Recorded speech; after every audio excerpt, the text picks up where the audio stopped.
Buongiorno, buongiorno, buongiorno. Questa mattina partiamo con una cosa diversa, perché voi sapete che Mirella non molla.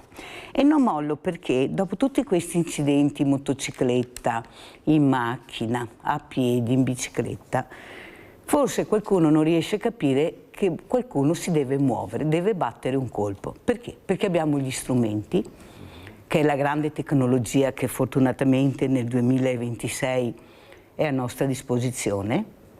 Abbiamo le persone competenti che possono dare un segnale molto importante, molto forte per quelle persone che pensano che dopo un incidente grave la loro vita è terminata, non c'è più niente da fare, la rassegnazione, non sai dove sbattere la testa, non sempre trovi veramente riscontro su quello che tu vorresti sentire. Vi ricordate quel ragazzo che ho avuto, quel campione paralimpico, che ha detto: sai Mirella, io volevo dire una cosa questa mattina. Nel momento che mi sono svegliato e che ho capito che non avevo più le gambe, io andavo in bicicletta, è stata una tragedia, ma la tragedia è stata nella maniera che mi hanno detto questo. Non c'era la consapevolezza che davanti a loro c'era una persona giovane, che non poteva più riprendere in mano la vita che faceva una volta, che avrebbe dovuto cambiare completamente la propria vita, ed è stato un disastro. Poi cos'è successo? La fisioterapia. Queste persone che l'hanno coccolato, che gli hanno fatto capire che non era vero che la vita è finita, e lui al posto della bicicletta è diventato campione, medaglia d'oro con l'arco. E da là è partita la sua nuova vita. Allora, io adesso parto con questo servizio, perché non mollo, e voi lo sapete che Mirella non molla, e dopo presento gli ospiti. Andiamo a vedere Fulvio Marotto.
What comes around? What comes around?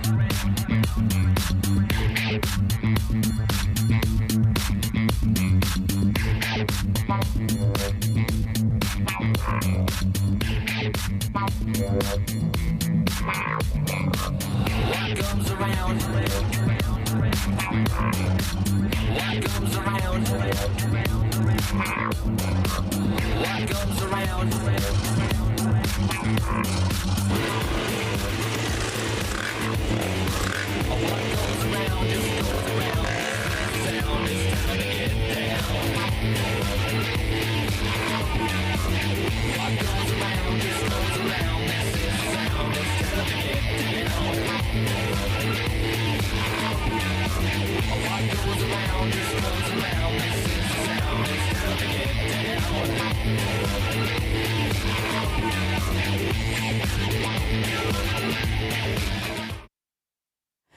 Allora capite perché ho questi ospiti graditissimi. Vi presento subito la dottoressa Angelica Corica.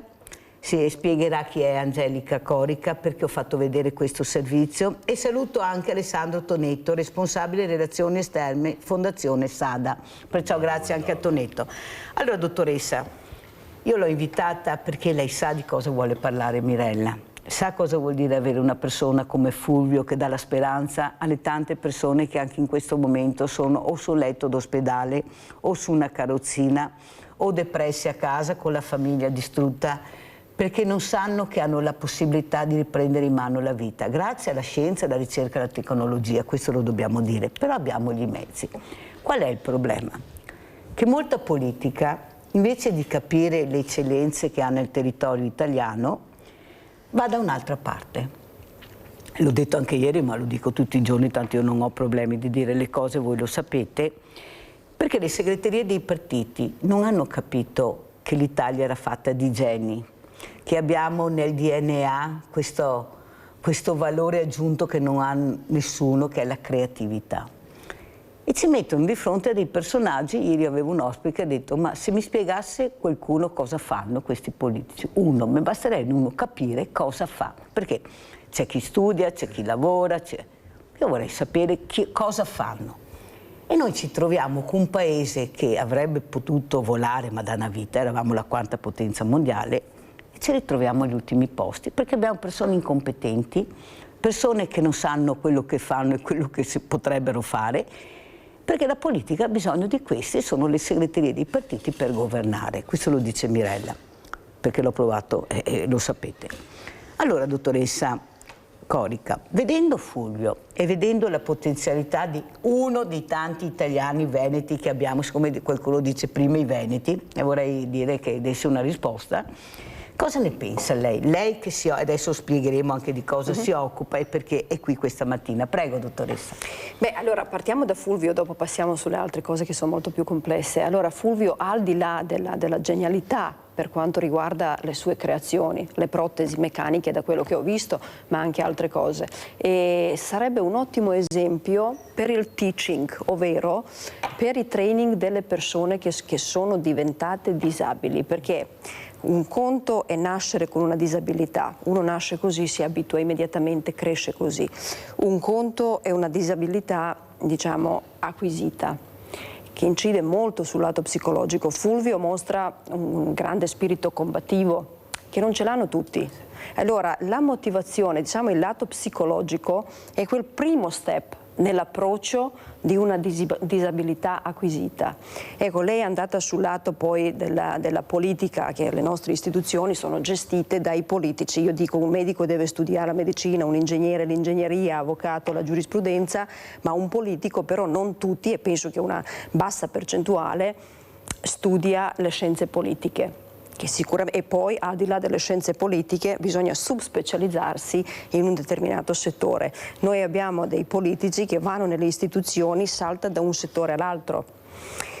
Bisogna anche capire che nella vita c'è tutto un learning curve, c'è tutta una strada da percorrere per acquisire determinate esperienze, e c'è anche un mondo dietro dell'industria, non parlo solo di quella farmaceutica e della sanità, che è in continua evoluzione.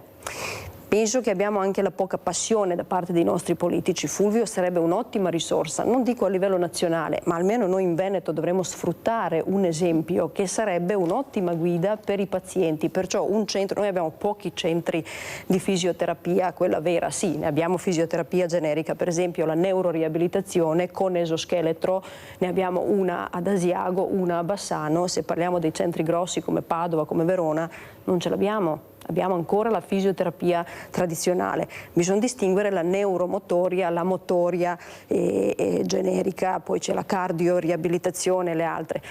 Creare un centro, avevamo un ottimo esempio in Veneto che era Andrea Zanardi, in Fulvio ne vedo un altro Andrea Zanardi, non parliamo dei livelli delle finestre, però uno spirito combattivo che bisogna comunque sfruttare, non sappiamo se ne avremo altri così. Creare un centro dove c'è una persona che guida tutti gli altri pazienti con anche questa spettacolare invenzione di queste protesi che sono, vedo che lui utilizza quelle meccaniche ma con una semplicità come se fosse una protesi elettronica. Diciamo che dietro a tutta la nostra sanità ci sono i costi.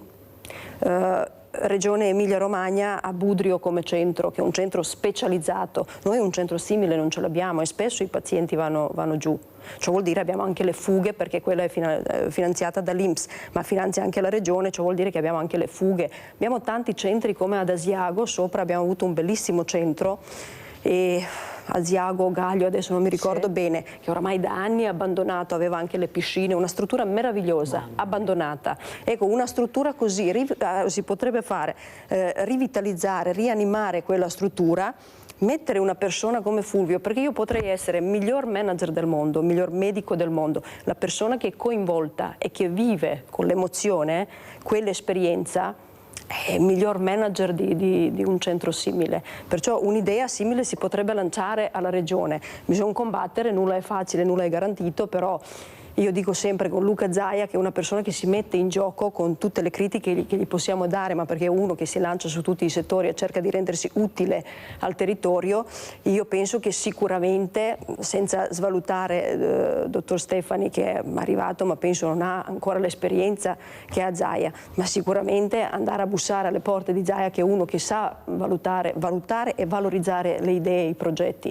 Io penso che Fulvio andrebbe, brutalmente detto, sfruttato questa sua esperienza negativa, che ha mostrato un grande spirito, una grande genialità e creatività, andrebbe sfruttata per creare un centro con un manager che sarebbe la guida per tutti i pazienti affetti dalle stesse problematiche di salute. Adesso spieghiamo di cosa si occupa la dottoressa Angelica Corica.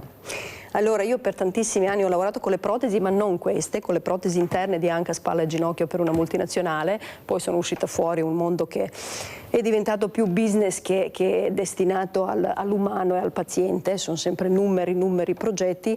E allora nel 2017 ho creato il mio team di alcuni medici nostri veneti e siamo andati in Kosovo, nella guerra, nella terra post-guerra. Siamo andati là a implementare la loro sanità, aiutare non tanto i medici quanto i pazienti di avere le cure europee a livello europeo in un paese che è in fase di sviluppo. Oggi ne ho più di 30 medici, tanti professori, tanti accademici. Adesso proprio in questi giorni il professor Di Bartolomeo e il professor Iannelli. Il professor Di Bartolomeo era direttore di cardiochirurgia a Sant'Orsola a Bologna, il professor Iannelli giù a Napoli, e vanno giù in Kosovo e andiamo a tirare su la prima cardiochirurgia endovascolare, la chirurgia endovascolare, che non c'è, non esiste in questo momento.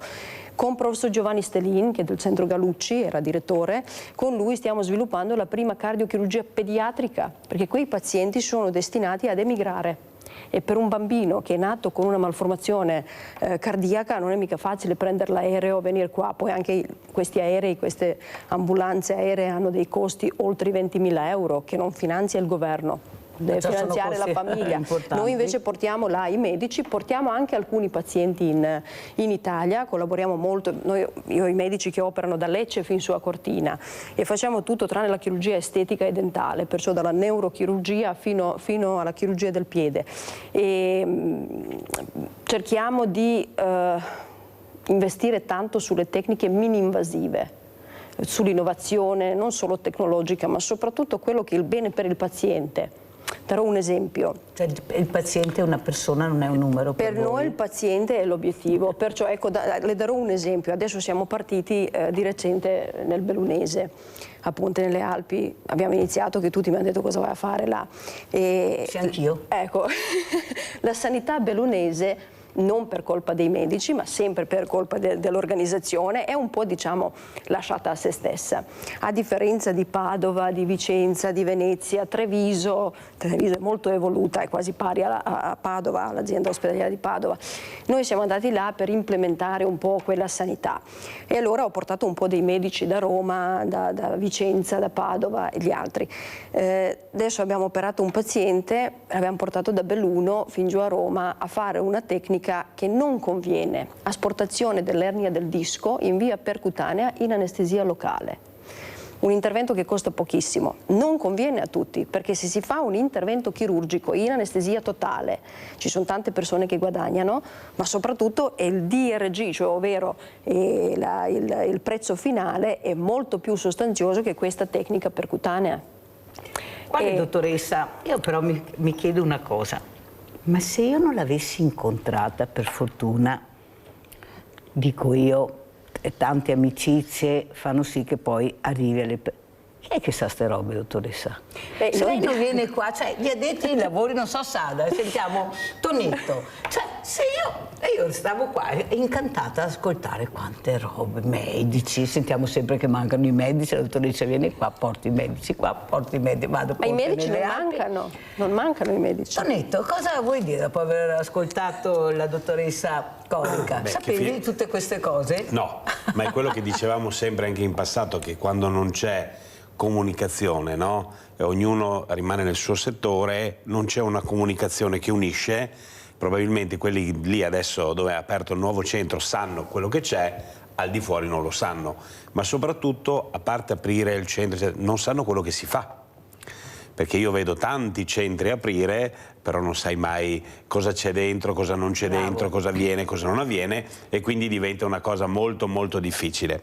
E quindi direi complimenti perché fa questo, e soprattutto perché abbiamo riportato all'umano, il soggetto è l'umano, no? Al centro la persona. Esatto, quindi quello è la cosa secondo me fondamentale, portare al centro la persona. Poi torneremo dopo quando mi dirai, ti parlerò di quello che penso io della politica nel mio settore. Grazie, come sei buono Tonetto, ci tengo tanto, guarda, Okay. ci tengo tanto. Però spieghiamo chi non conoscesse Alessandro Tonetto, cos'è responsabile Tonetto, questa fondazione SADA. Allora sì, la fondazione è una fondazione che opera nella sicurezza stradale a 360 gradi, partendo dalle scuole, arrivando a quelli che fanno la patente, per poi arrivare a lavorare con regione o comune per formare anche la polizia stradale, la polizia locale, quindi fare sicurezza stradale, con i famosi corsi di guida sicura, che non sono quello che molto spesso la gente crede, cioè insegnare a correre, ma è l'esatto contrario, perché quando un ragazzo finisce un nostro corso istintivamente va più piano, perché noi a basse velocità, 30, 40, al massimo 50 all'ora, facciamo vedere che è facile perdere il controllo della macchina e che non è altrettanto facile riprendere il controllo.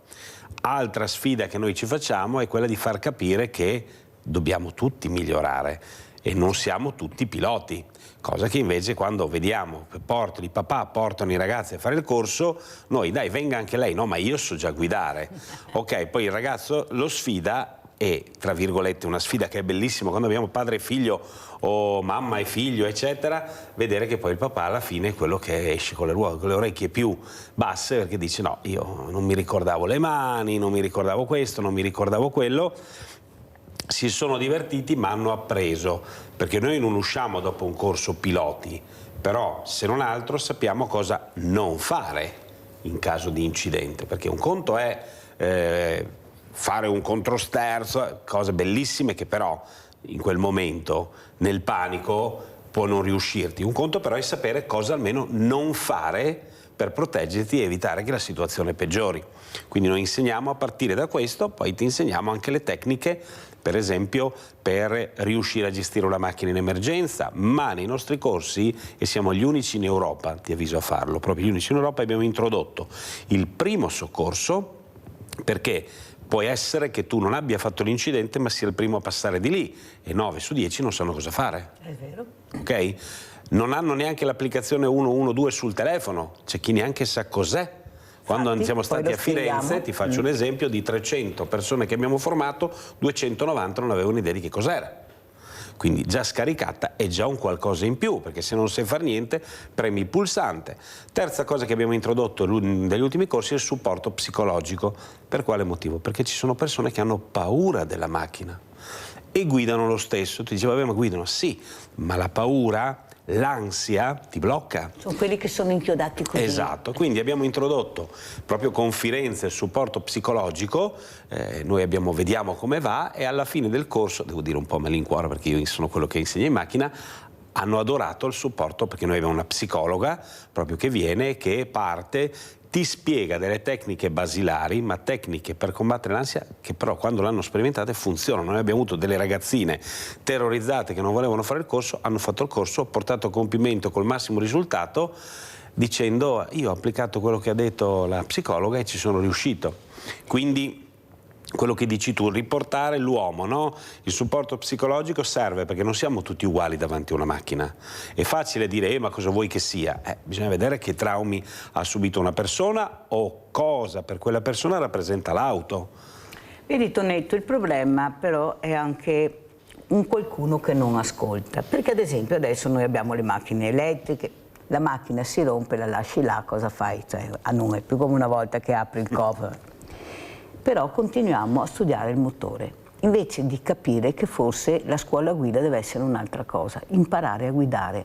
Fulvio Marotto dice, non solo lui, anche Gigi Pirollo che tu conosci che fa guida sicura con l'ACI, hanno la patente ma non sanno guidare. E questo è grave. Questo è gravissimo. Allora mettono in primo posto le strade, ma io ho il già procuratore di Treviso Antonio Foiadelli che lui dice se vai piano, cioè il pericolo è molto meno, è lieve rispetto se corri forte, cioè non è la strada, sei tu che imbocchi la curva. Il problema è che non cambia niente, cioè noi continuiamo a parlare con la tecnologia senza capire che quando diamo la macchina a questi ragazzi o la motocicletta è una bomba. Ma sono diventate bombe anche le biciclette. Tolgono il monopattino, mettono la targa e ti fanno la bicicletta che va a 60 all'ora. Sono dei razzi che ti arrivano all'improvviso. Allora, la dottoressa prima diceva una cosa importante, Angelica Corica. Sono andata via perché avevo capito che era un business. Ma tutto è diventato un business ormai. Anche il divertimento è un business. Perché non vogliono mettere tasso zero? Perché c'è un business. Guai, specialmente quando è il Veneto, il vino, ci mancherebbe, però noi dobbiamo capire che già abbiamo pochi giovani.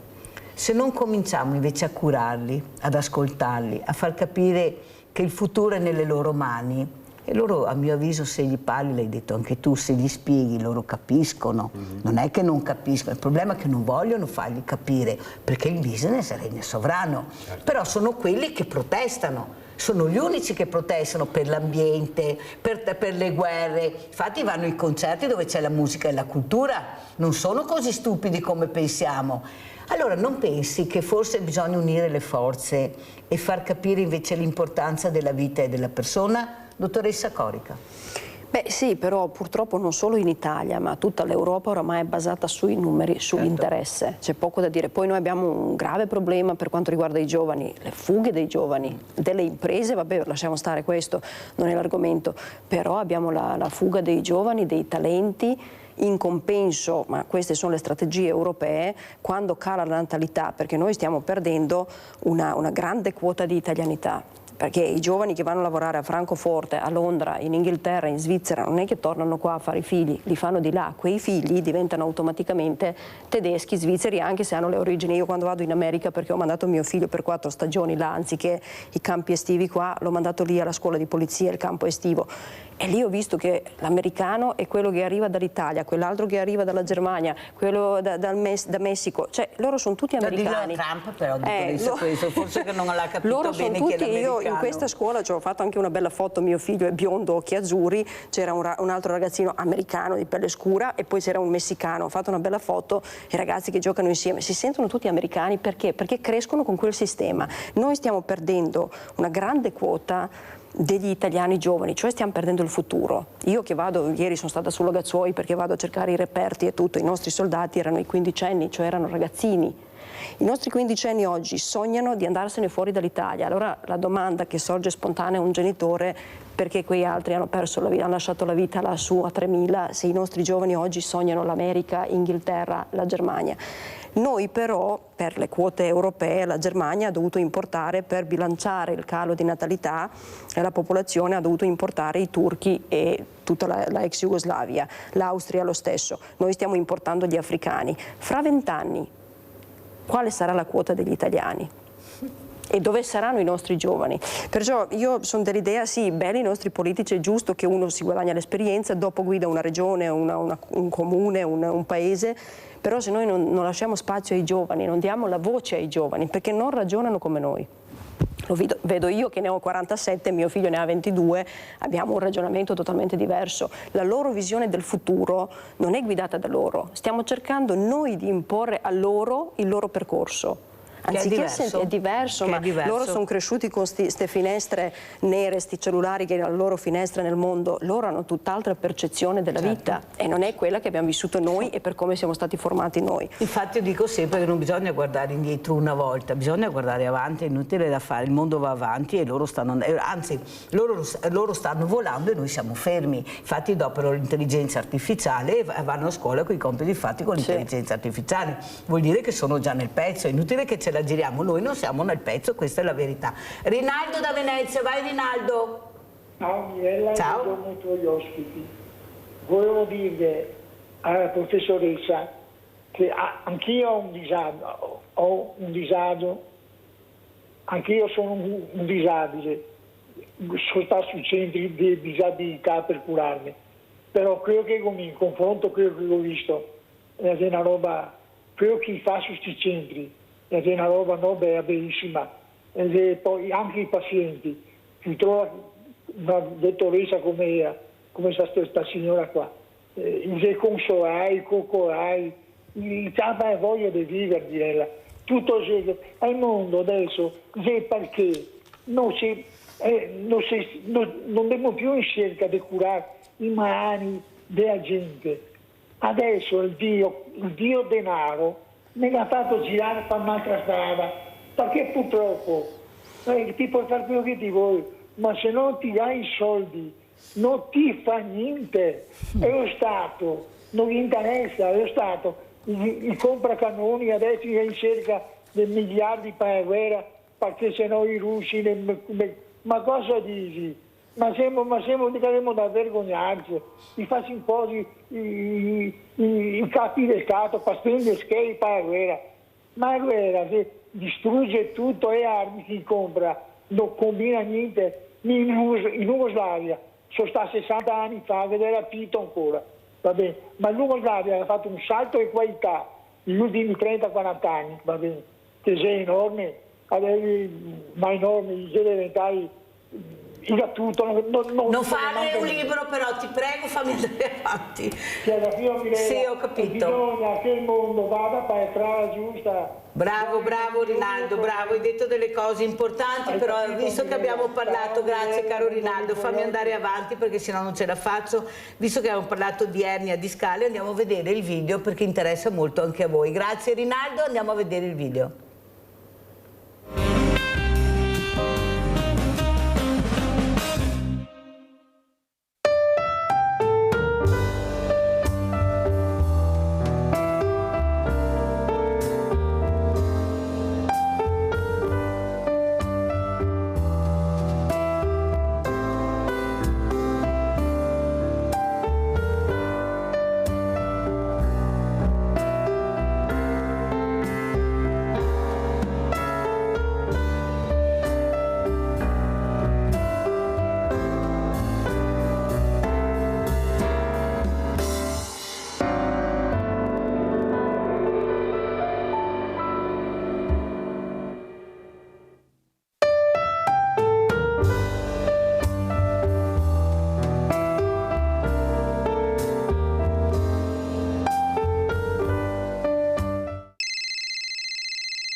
Prego dottoressa, spieghiamo questo video importante. Avete visto? Ma se io non vi faccio vedere queste robe, cosa vi faccio vedere? Prego. Allora, questo intervento che abbiamo fatto giù in Kosovo, e oramai sono 3 anni che facciamo questi interventi, perché così, e tra l'altro non lo fa né ortopedico né neurochirurgo, che finora è stato lo standard in tutto il mondo, ma lo fa radiologo e si fa sotto il controllo della radioscopia, perciò lui vede esattamente dove sta entrando e va ad asportare, perciò nessun bisturi, non c'è il taglio. Attualmente, per quelli che non lo sanno, l'intervento di asportazione dell'ernia, che sicuramente avete visto, è mezzo centimetro. Questo è un sacchettino che nasce perché noi tra le vertebre, che è la parte ossea, abbiamo questo disco. Poi ovviamente con l'età, andando avanti e anche caricando su sta povera colonna vertebrale, alla fine nasce questo sacchettino, chiamiamolo, che è l'ernia. Questa poi ci comprime le radici nervose, che poi dà problemi alle gambe, osse cervicale, anche negli arti superiori, le spalle e così. E allora il paziente cerca di evitare in tutti i modi l'intervento. Ma perché? Perché è veramente invasivo. Si fa un taglio fino a 10 centimetri, si scolla su entrambi i lati della colonna vertebrale, perciò i vasi piccoli ed è così, l'emostasi, poi il paziente deve portare il drenaggio, si fa in anestesia totale, che è sempre un danno per il paziente, in qualsiasi intervento anestesia totale. Ovviamente poi il paziente ci mette un mese per riprendersi finché tutti i tessuti che sono stati chiusi non guariscono. Ferma dottoressa perché abbiamo Rino da Cassola, se no mi cade la linea perché funziona prego, così. Prego. Vai Lino, vai. Buongiorno. Buongiorno. Mirella, mi sente? Sì, benissimo. Ecco, Mirella, mi scusi. Buongiorno a lei e ai suoi ospiti. Senta, io sono un portatore di handicap totale e permanente. Io da anni combatto perché si formi finalmente il Movimento Nazionale Disabili. Solo così potremo avere delle opportunità, perché penso che comunque non siamo inascoltati su tanti progetti. Quindi se lei mi invitasse io potrei spiegare bene, non campate in aria, dove con la politica locale mi parlo da tempo. Quindi io faccio complimenti alla dottoressa e anche al suo ospite, perché siete meravigliosi. Però secondo me l'unica cosa da fare intanto è diventare un partito. Non abbiamo colore, siamo disabili. Ecco, tutto qua. Sarà folle quello che dico, Mirella, ma è l'unica cosa da fare per avere un potere. Tutto qua. Io vi ringrazio e vi auguro una buona giornata. Grazie caro Rino, ti ringrazio della telefonata e capite quello che spiega Mirella, perché Mirella non molla, perché sa che ci sono è queste molto realtà. interessante. Prego. Perché dopo torniamo sull'ernia, però è molto più importante questo. Noi ci riteniamo uno dei paesi leader del mondo, abbiamo da insegnare il mondo, è vero, abbiamo tante qualità, ma abbiamo anche tanto da migliorare, quello che si è detto anche prima sulla guida. Siamo convinti che la qualità è quello che conosciamo noi, invece c'è da imparare anche da altri paesi. Noi dal Kosovo abbiamo imparato tantissimo, io sono andata lì la prima volta 10 anni fa, oggi è tutt'altro paese, ovvio dopo la guerra c'è l'evoluzione. Con i nostri carabinieri, ecco, bisogna fare complimenti ai nostri carabinieri che sono impegnati per conto della NATO là e che si occupano anche dei pazienti con le gravi patologie, li mandano in Italia, organizzano tutto, non fanno quello che fanno in Italia, cioè si impegnano anche nel sociale, c'è proprio un'unità CIMIC che lo fa e vanno a fare le donazioni, vanno a visitare le famiglie disagiate. In Kosovo abbiamo visto che sì, non è un partito, non è neanche un'associazione, è un'istituzione che si chiama Handikos. E sono tutti quelli che hanno qualsiasi tipo di disabilità, sono registrati presso questa struttura, lì hanno anche un centro diurno, adesso devono anche ampliarlo con la piscina ed altre cose, finanziato dal governo, perciò si interfacciano direttamente, non col Ministero della Salute, direttamente col governo e vengono finanziati dal governo. Sì, perciò hanno un'importante voce in capitolo anche dal punto di vista governativo. Ogni volta che ci sono le elezioni politiche sono tutti da loro e investono tanto, e non solo loro, anche tutta la diaspora, perché Kosovo è un paese piccolo perché ha 1.800.000 residenti e poi 500.000 che sono sparsi in Svizzera e in giro, e hanno questo senso che probabilmente è la conseguenza della guerra, perché quando vivi quelle esperienze probabilmente hai un cuore un po' più ampio e un po' più umano, e quelli quando tornano d'estate vanno a portare a investire proprio in questo centro, in questa struttura che si chiama Handikos. E una cosa simile sarebbe utile. Molto importante, ma poi ne parleremo anche con Tonetto, perché anche Tonetto fa tanto, veramente loro con questa squadra, con questa fondazione veramente fanno tanto. Nadia, prego, ciao. Ciao Mirella, buongiorno ai tuoi ospiti e complimenti alla dottoressa. Sì. Niente, volevo dire, allora ieri sera ho ricevuto una telefonata alle 9:10, era la mia dottoressa e sono rimasta e siccome che a giorni dietro gli ho portato l'attacco e i miei referti degli esami e mi voleva comunicare, guarda Mirella, mi viene il fiato, che è guarita del tutto. Grande Nadia, grande, facciamo un applauso a Nadia, ex malata oncologica che ha non c'è niente, non è risultato niente, almeno ho fatto il sacrificio 1 anno e mezzo di terapie e l'ho fatte per qualcosa. Grande grazie, Nadia. Arrivederci e buona giornata. Nadia, un grande abbraccio, auguri. Grazie di avercelo detto, di aver telefonato, perché anche questa è speranza.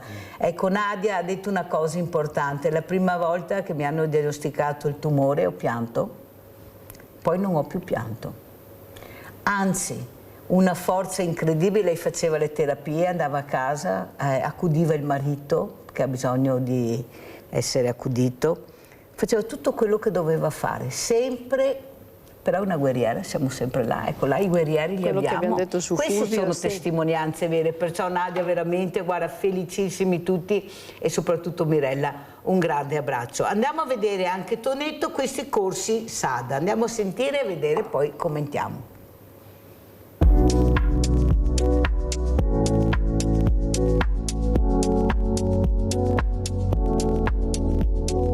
La parte di pratica è importante mettersi nella testa che noi partiamo dallo sbaglio. Cercate di far finta di essere in strada da soli.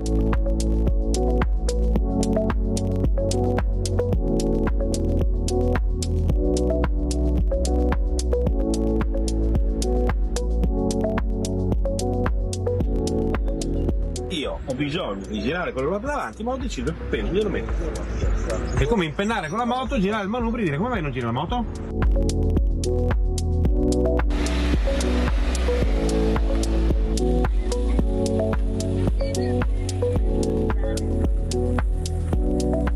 Allora, il mio stop, quando vi dirò stop io, è solo che vi creo io un po' la situazione, l'imprevisto.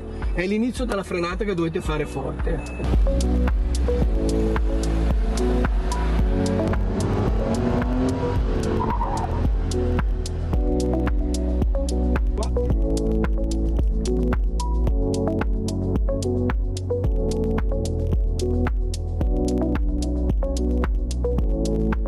Braccia bloccate, mi appoggio e vado.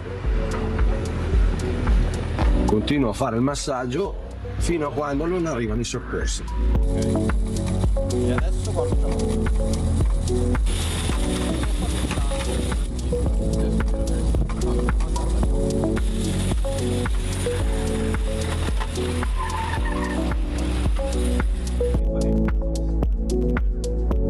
siamo pronti? Ti dirò io quando frenare, eh? Tu vai tranquillo. Vai.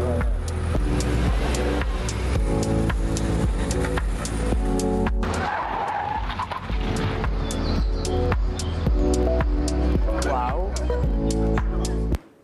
Allora Tonetto, so che volevi dire una cosa importante anche come numeri, prego. Allora, parlo della politica o... No, prima parliamo dei numeri che hai appena detto, perché sono più importanti. Sì. Diciamo che noi abbiamo portato su strada oltre 9.000 persone tra ragazzi e persone adulte e il 99% di queste persone non sapeva fare una frenata di emergenza. Cioè di fronte a un'emergenza vera non sapevano frenare. Attenzione, il 99% di oltre 8.000 persone. Tante, Arrivano tutte lì dicendo io so frenare, io l'ho già fatto, poi portati lì, ovviamente non è programmato, il frena che viene è improvviso e le persone o frenano poco o non frenano o non sanno che si può anche girare il volante quando si frena e quindi questo è un dato importante, perché se pensiamo che un attraversamento pedonale e dove vengono investite molte persone e forse basterebbe saper frenare per evitare il pedone, ok, abbiamo risparmiato delle vite umane. Ecco, quello che dicevi tu prima riguardo alle autoscuole, cosa succede? Che l'autoscuola, oggi come oggi, non possiamo pretendere che insegni tutto questo. Per quale motivo non lo possiamo pretendere? Perché mentre dal punto di vista teorico è facile, diciamo cosa deve fare, lo dice, dal punto di vista pratico noi facciamo fuori per le 3 macchine 3 treni di gomme ogni volta che facciamo, quindi le gomme, la macchina che si consuma l'usura. L'autoscuola come fa? Aggiungo che ci sono dei comuni dove non ci danno nemmeno il piazzale. Gli eventi, attenzione, che tu hai visto sono gratuiti. Sì. Quindi e non ci l'abbiamo fatto anche a Silea. Esatto. E alle volte abbiamo delle difficoltà a farci dare un piazzale. Mamma mia. Per poterlo fare. Quindi come fa l'autoscuola, anche se ci mette tutta la sua buona volontà a farlo?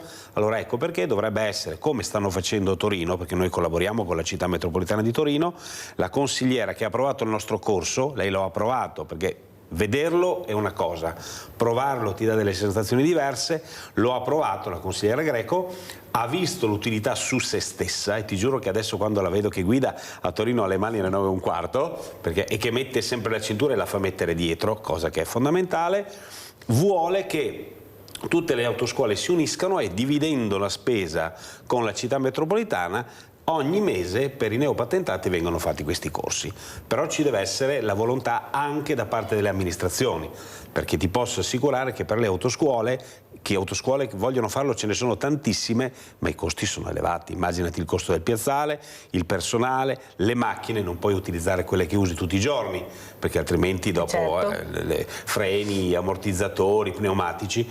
Se però uniamo, come fa la città metropolitana, come farà Firenze, come farà la regione Lombardia, se uniamo le forze sicuramente sì. Ecco, devo dire che piuttosto che, come in alcune regioni, fare delle feste dove si distribuisce l'alcol test, belle, allora per carità mi piacciono perché chi le organizza almeno fa qualcosa, io dico sempre, però abbiamo avuto 1000 persone a fare il corso di guida sicura. Quante l'hanno fatto? No, l'hanno visto? No, lo devono fare. Sì. Perché vedere, come dicevi tu, no? Bisogna fare le cose, perché facendo un corso mi rendo conto, e non è un errore, noi, per dirti, prima di ogni corso, noi alle 7 del mattino siamo già sul piazzale, il corso inizia alle 8:30, perché? Perché dobbiamo provare. Certo. Perché ogni giorno è un piazzale diverso, un asfalto diverso, quindi dire so fare tutto. Zanardi, che abbiamo avuto il piacere di conoscerlo, così come Fisichella, che era il nostro testimonial, non dicono io so fare tutto.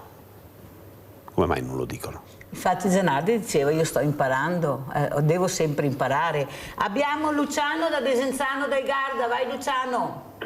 Mirella, ciao. Buongiorno agli ospiti.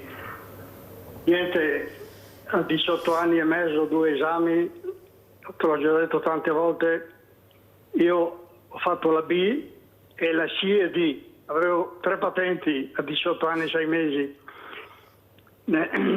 Dovrebbero fare, secondo, a 50 anni, ogni 4 anni dovevo fare l'esame, a 50 anni avevo già fatto 8 esami di patenti, ma è una piccola cosa. 30-40 anni fa ti facevano schiacciare lo stop, no? Tu dovevi, fanno più neanche questo, dovrebbero essere un po' più severi, specialmente dopo che hanno preso delle multe, specialmente non metterli a 50 all'ora sulle strade della città, ma metterli su una pista, farli entrare in autostrada. C'è gente in giro che non è capace di guidare, il 20-30%, i giovani sono troppo veloci. Ti dico l'ultima, Mirella, che ieri ho avuto una critica sui passaggi pedonali, no? Ne abbiamo già parlato. Io ho detto quello che mi è capitato, che senza girarsi ti si buttano sulle strisce, e mi hanno criticato. Invece questa legge ha causato migliaia di morti, questa legge. In certi paesi si fermano, come faccio io, alzano il braccio e quando vedono le macchine che rallentano, che si fermano, attraversano. Vi saluto, buongiorno a tutti, buongiorno. Grazie caro Luciano, ho avuto piacere di sentirti, adesso devo andare assolutamente in pubblicità.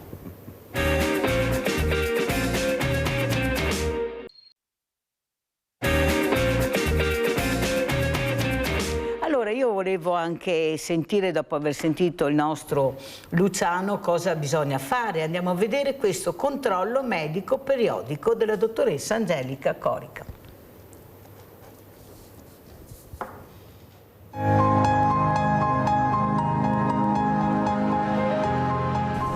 Dunque, mi hanno controllato le vene, diciamo, se ho qualche problema di aprire le vene, e comunque è stato tutto ottimo, sono stato molto contento sia del trattamento sia anche di come che mi hanno accettato praticamente il sistema che mi hanno messo nel lettino. Tutte queste cose qua è stato ottimo per me. Non è che si trovano in tutte le parti del mondo, che sia chiaro, questa è la verità. E speriamo di non avere più bisogno, però se dovessi avere ancora bisogno, questo diciamo sarà l'ospedale o la clinica dove che verrò praticamente. Dunque l'ho portata tramite un mio amico. Questo mio amico, ho dei lavori assieme, e mi ha esposto e mi ha detto che ci sarebbe una clinica in Macedonia che è eccezionale. Io cercavo già da molto tempo per fare dei trattamenti, dei controlli generali, eccetera. Io li potrei far vedere anche la mano, per dire, anche questa qua, in mezz'ora hanno fatto tutto, mi hanno messo sul lettino, mi hanno fatto ogni ben di Dio. Addirittura mi hanno dato anche la colazione la mattina. Cosa volete che vi dica di più? Di più di così non si può trovare, in nessune parti. Neanche io credevo che in Macedonia esistesse una cosa del genere, però purtroppo l'ho trovata.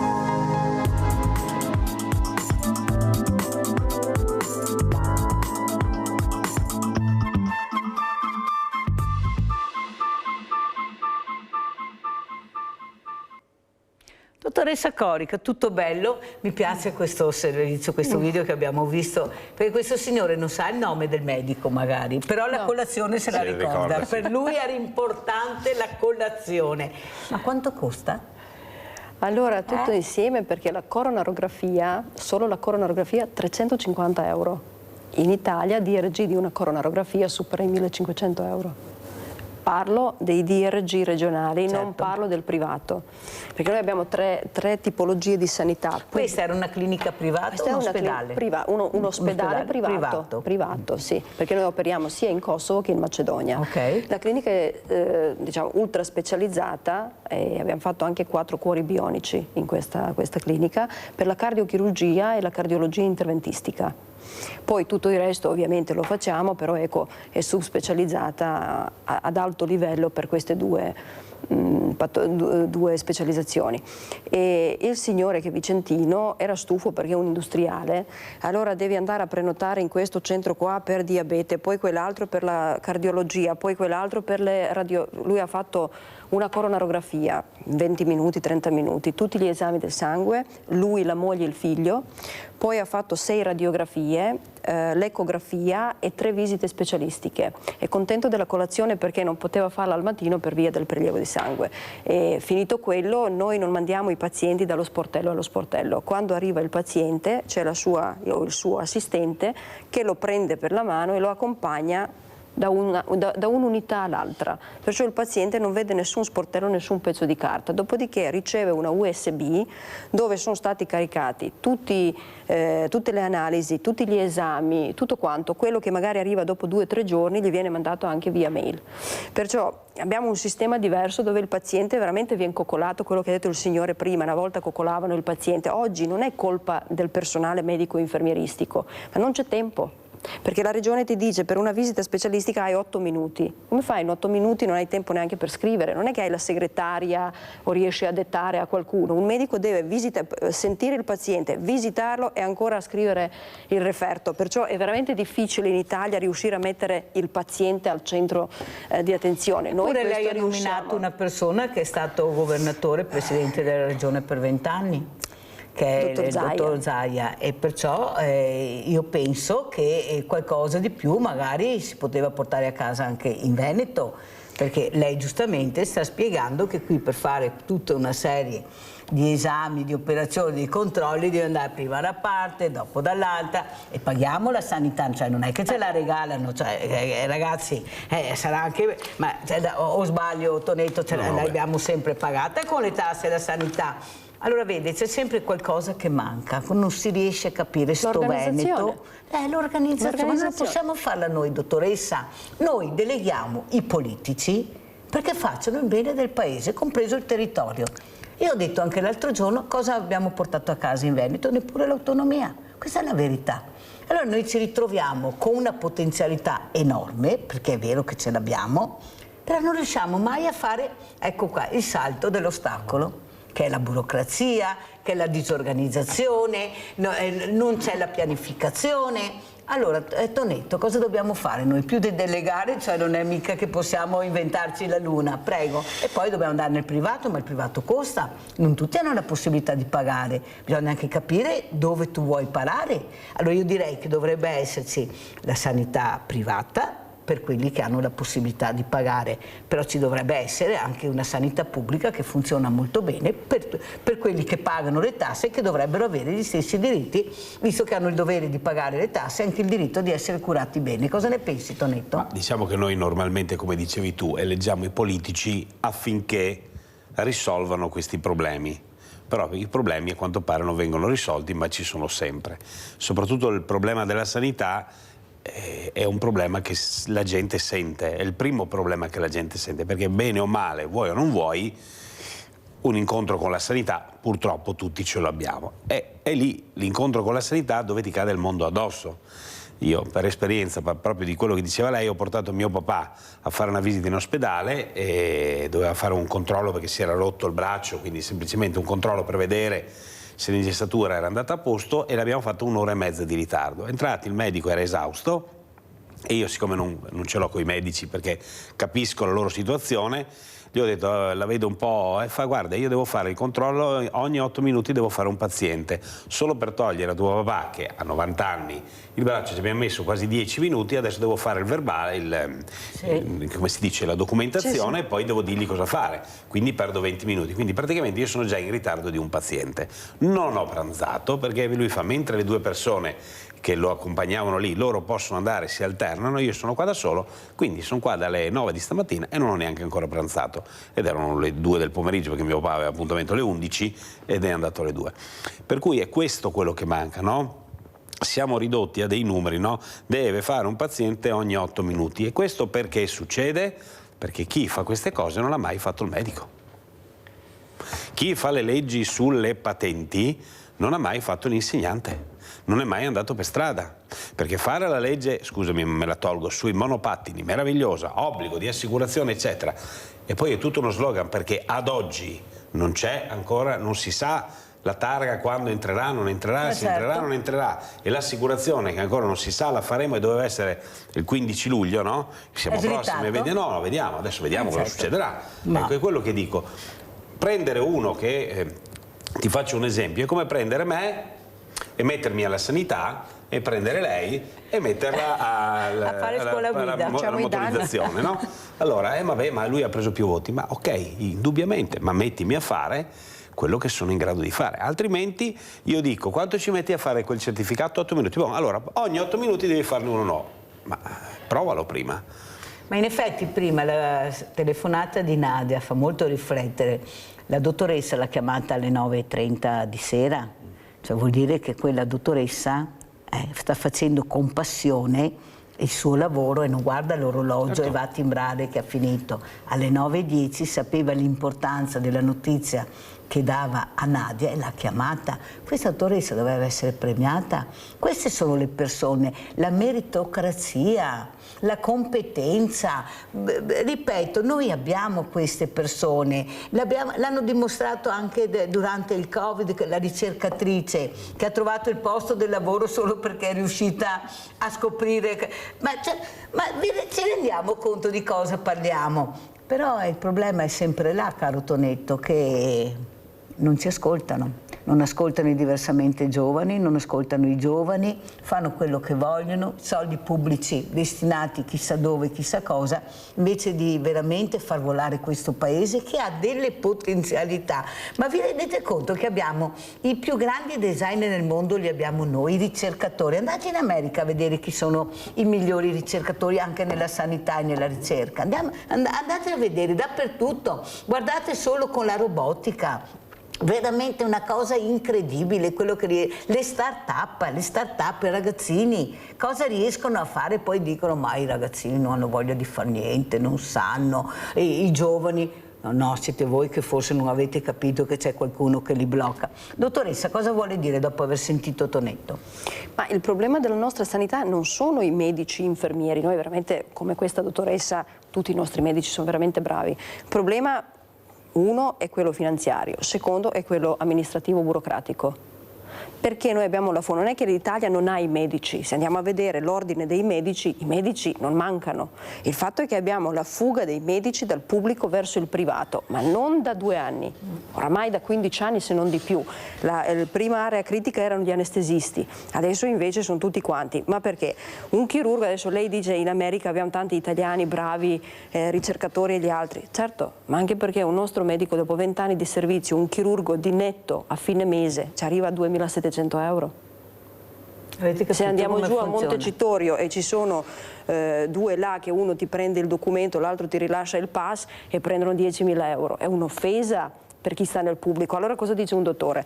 Uno, il problema è quello finanziario, ma mi adeguo, lavoro con passione. Noi abbiamo dei primari che sono andati in pensione con 5.000 euro perché erano primari, con stipendio e pensione da 5.000 euro, sono andati in pensione contenti, potevano, un cardiochirurgo in America è un miliardario. I nostri sono andati così come dei martiri, contenti perché in Italia questo è lo standard. Il problema, secondo problema, è quello amministrativo, quello che Alessandro ha detto prima. Il problema è che chi ti detta le regole, le leggi, le procedure amministrative sono i politici, nulla da togliere, ma non hanno esperienza in campo e non ascoltano. Poi c'è da dire che se io politico metto il mio uomo là, gli do la poltrona, quello deve tacere e non deve disturbare. Certo. Altrimenti ci sono questi tagliateste dei politici e ti toglie il primario. Perciò noi abbiamo dei medici splendidi come persone, come professionisti. Io dico sempre, con tutte le critiche che abbiamo verso l'organizzazione della sanità, noi siamo fortunati perché non moriremo di sicuro al pronto soccorso, perché i medici sono veramente bravi. Il problema è che abbiamo un apparato burocratico politico che non li ascolta e se si lamentano li mette in disparte e mette quello che tace, sta zitto e segue le regole. Dottoressa Corica, quello che, siccome non siamo stupidi, questi medici che sono andati in pensione avevano una data di nascita. Basta schiacciare un bottone e viene fuori tutto. Non si è pianificato o non si è voluto pianificare? Perché come lei sta spiegando molto bene, io l'ho ascoltata attentamente, il futuro è la sanità privata, non la pubblica. Questa è la verità. Non te che ce la raccontino che stanno facendo di tutto un po' alla volta. Tanto è vero che se voi vi ricordate ancora tanti anni fa, e io lo dico sempre e lo sapete, ci dicevano dovete farvi la pressione integrativa perché quella che riceverete non basterà più. Cioè avevano già previsto quello che sarebbe successo, l'AMO l'avevano già lanciato. Il problema è che non siamo preparati perché, come dice Tonetto, non c'è l'informazione corretta, non sai dove andare, questi genitori dei diversamente agili e dopo di noi sono terrorizzati.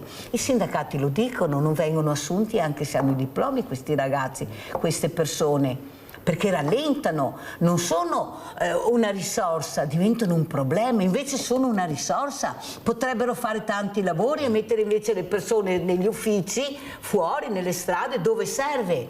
No, il disabile, questa, che Mirella, voi sapete quanto la odio questa parola, io li chiamo diversamente agili, dottoressa, perché si muovono in maniera diversa e basta, ma io ho avuto le donne in volo ho avuto. Questa ragazza, purtroppo questa donna in sedia a rotelle, però vola con l'aereo. La paura, ecco, di riuscire a non essere quello che vogliono che tu sia, una disabile. No. Ma chi ha la forza di combattere? Allora ecco che questi genitori si sono creati il dopo di noi, le associazioni, internet, vado a verificare, vado a vedere, provo, e si sono incontrati, guarda che quel medico c'è. Chi è che lo sapeva, sì no? Allora, forse non abbiamo capito niente, poi abbiamo capito qualcosa, ve lo dice Mirella, che ci stanno fregando, questa è la verità. Dottoressa, come ci saluta? Beh, io vorrei specificare una cosa per quanto riguarda la sanità e dare una soluzione. Adesso mi odieranno i privati e privati convenzionati. Un paziente deve sapere che noi abbiamo la sanità pubblica, la sanità privata. In mezzo c'è la struttura privata convenzionata. Sì. Si avvicina molto a quella pubblica, con la differenza che però risponde con un determinato numero di interventi che può fare, ovvero un determinato budget che ha ricevuto dalla regione e con determinate specializzazioni e patologie. Il paziente che non può permettersi le cure in privato, ovvero non ha l'assicurazione, anche se tanti artigiani, industriali, professionisti ce l'hanno l'assicurazione sulla salute anche senza saperlo e non la utilizzano. Chi non ce l'ha ha privato convenzionato. Poi lei mi dirà sicuramente ma anche lì ci sono le liste d'attesa. È vero, anche perché si lavora con il budget regionale, però se si va, questa è una formula che adesso mi faccio odiare da tutte le strutture private, se uno va fuori regione è un paziente, ovvero un cliente appetibile. Perciò se non si può curare in Veneto né nel pubblico né nel privato convenzionato, vada in Lombardia, vada in Emilia, che stenderanno tappeto rosso perché prenderanno metà budget della propria regione, metà budget dalla regione di provenienza. Questa è una formula che bisogna sfruttarla, siamo arrivati a questo. Pierina, poi salutiamo gli ospiti, vai Pierina. Oh no, perché sento parlare... Prego, parla tu adesso, vai. Ecco, a riguardo dei medici, i medici ce ne sono anche, perché a Bagnoli, Mirella, c'era un medico bravo, non era fisso, adesso l'hanno mandato via perché non era fisso, piuttosto di metterlo fisso. Questa mattina si istituisce, questa mattina sono andata a portare degli esami che io ho tante patologie. Non c'era nessuno, senza avviso, senza niente, non c'era nessuno, è una vergogna. E per il medico privato, Mirella, mi scusi, ai suoi pazienti lì che è privato, ci vogliono soldi e noi che soldi non ne abbiamo. Io ho 80 anni e devo vivere con 700 euro dopo 30 anni di lavoro duro di campi. E i signori dell'Inps mi danno 700 euro, uno stravaccato sul divano danno di più e io mi devo comprare anche delle medicine perché non me le passano tutte e ho un sacco di patologie e il medico c'era, bravo, affettuoso, era un anno e mezzo che era qua, adesso deve tornare a settembre per burocrazia. Ma cos'è questa burocrazia, Mirella, per noi ammalati? Cos'è? È una vergogna, perché questi signori devono mettere che i medici ci sono, non dare in mano alle agenzie, i medici non dare in mano le cose alle agenzie, che è una vergogna. Io sono stata là a aspettare, non hanno messo né avviso né niente per dare gli esami, come ti ho detto, tante patologie, e non c'era nessuno, e nessun avviso, vergogna. C'è un medico e anche non sente, una vergogna. Sì, scusa Mirella. Ma ci mancherebbe non chiedere scusa, per carità, il problema di Veneti, la scusa, perdono, scusa. Pierina, mi ha fatto piacere, intanto 80 anni, sei una guerriera anche tu, e io ho tutte guerriere, qua non c'è niente da fare, novantenni, alla grande, perché loro sono vivi. E dobbiamo farli atterrare dolcemente, non violentemente in questa maniera. Tonetto, come ci saluti? Cosa vuoi dire? Allora, intanto ricordiamoci sempre che dove non arriva lo Stato non ci dobbiamo arrendere, ma dobbiamo arrivarci in qualche modo. Arriva il volontariato. Ecco, perché purtroppo molte volte si aspetta che lo faccia lo Stato, però soprattutto nella salute non abbiamo tempo di aspettare. L'altra cosa che dico è, per quanto riguarda la sicurezza stradale, ricordiamoci che nessuno è nato pilota, e non riteniamoci mai più abili di quello che siamo. Se siamo convinti di essere così bravi, mettiamoci in gioco. Noi facciamo corsi di guida sicura in tutta Italia, lo faremo, per dirti, a Torino, nella città metropolitana siamo a settembre, abbiamo 10 date gratuite, uno viene e prova, mettetevi in gioco, se siete bravi riceverete l'attestato, ma poi quel giorno, oltre al corso di guida sicura, c'è il primo soccorso, c'è il supporto psicologico, uno esce con qualcosa, no? Io dico sempre, anche se imparo un nuovo modo di raccontarlo, ok? Perché ti faccio un esempio, noi non diciamo di mettere le cinture per la multa, non diciamo di mettere le cinture, di farle allacciare dietro, perché se no perdi i punti, perché i punti li hai persi, chi se ne frega, li recuperi, la multa la paghi, la vita la perdi e non torna più. E diciamo un semplice esempio, un corpo di 70 kg dietro, parlo di fisica, quindi non è smentibile perché sennò ti smontano, no? Ma 70 kg, impatto di una macchina a 50 all'ora, i 70 kg diventano 3.500 kg, a 100 all'ora diventano 13 tonnellate. Secondo te il tuo sedile 13 tonnellate le regge? No. Basta, ci siamo risposti da soli. Non vuoi mettere la cintura, muori. Però questo siamo. Se non facciamo il cambiamento culturale, tu spiegami chi mette le cinture dietro, quanti ne vedi? Nessuno. Allora di cosa parliamo? Ma perché quello che io dico sempre, attenzione, non fraintendetemi, siamo ignoranti. Ignoranti nel senso che mettiamo la cintura perché sennò ci danno la multa. No. Io non dico ai perché miei ci salva la ragazzi, vita. guarda, metto la cintura, la faccio mettere quello dietro perché sennò rischio di morire io quando si schianta addosso a me. Quindi è questo il concetto, mi fermo sulle strisce per far attraversare, perché un domani sono io quello sulle strisce, no? E quando spiegavo ai miei allievi, adesso non faccio quasi più guide, ma quando lo spiegavano, quando sei in macchina, ma guarda quel maledetto che vuole attraversare, quando sei pedone, guarda quelli là che neanche rallentano. E una cosa importante a voi pedoni, imparate il contatto visivo, prima di attraversare guardate la macchina e lui vi deve guardare, perché se lui non vi guarda è inutile che attraversiate. Avete ragione, siete sulle strisce, ma della ragione, morti, non vi fate nulla. Allora io ringrazio i miei ospiti, la dottoressa Angelica Corica, grazie anche a Alessandro Tonetto, grazie. Pubblicità.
E ringrazio e saluto chi? Dio ti salvi Perin, guardate cosa ha portato il mondo, vedete alle mie spalle cosa c'è, perché tutte le mattine io leggo questo libro, Il leone alato, di Pierpaolo Beccis, di San Servolo, per far capire l'importanza della genialità che abbiamo nel nostro DNA, di questo bambino che per fortuna che c'è questo nonno che ha capito la creatività, la genialità del bambino, del nipote, lo supporta finché diventa un grande ingegnere. Ma se non ci fosse stato il nonno, i genitori non ne volevano sapere, eppure è riuscito. Come Dio ti salvi Perin, assieme a Francesco Gobbo, che è un imprenditore, Brollo, sì. Aspetti perché hanno sbagliato a scrivermi, che è un imprenditore, perché anche lui ha capito l'importanza della fragilità. Qual è? Quella di dare la possibilità alle persone in carcere di trovare un lavoro, di dare dignità alla persona. E cos'è che dà dignità alla persona? Il lavoro.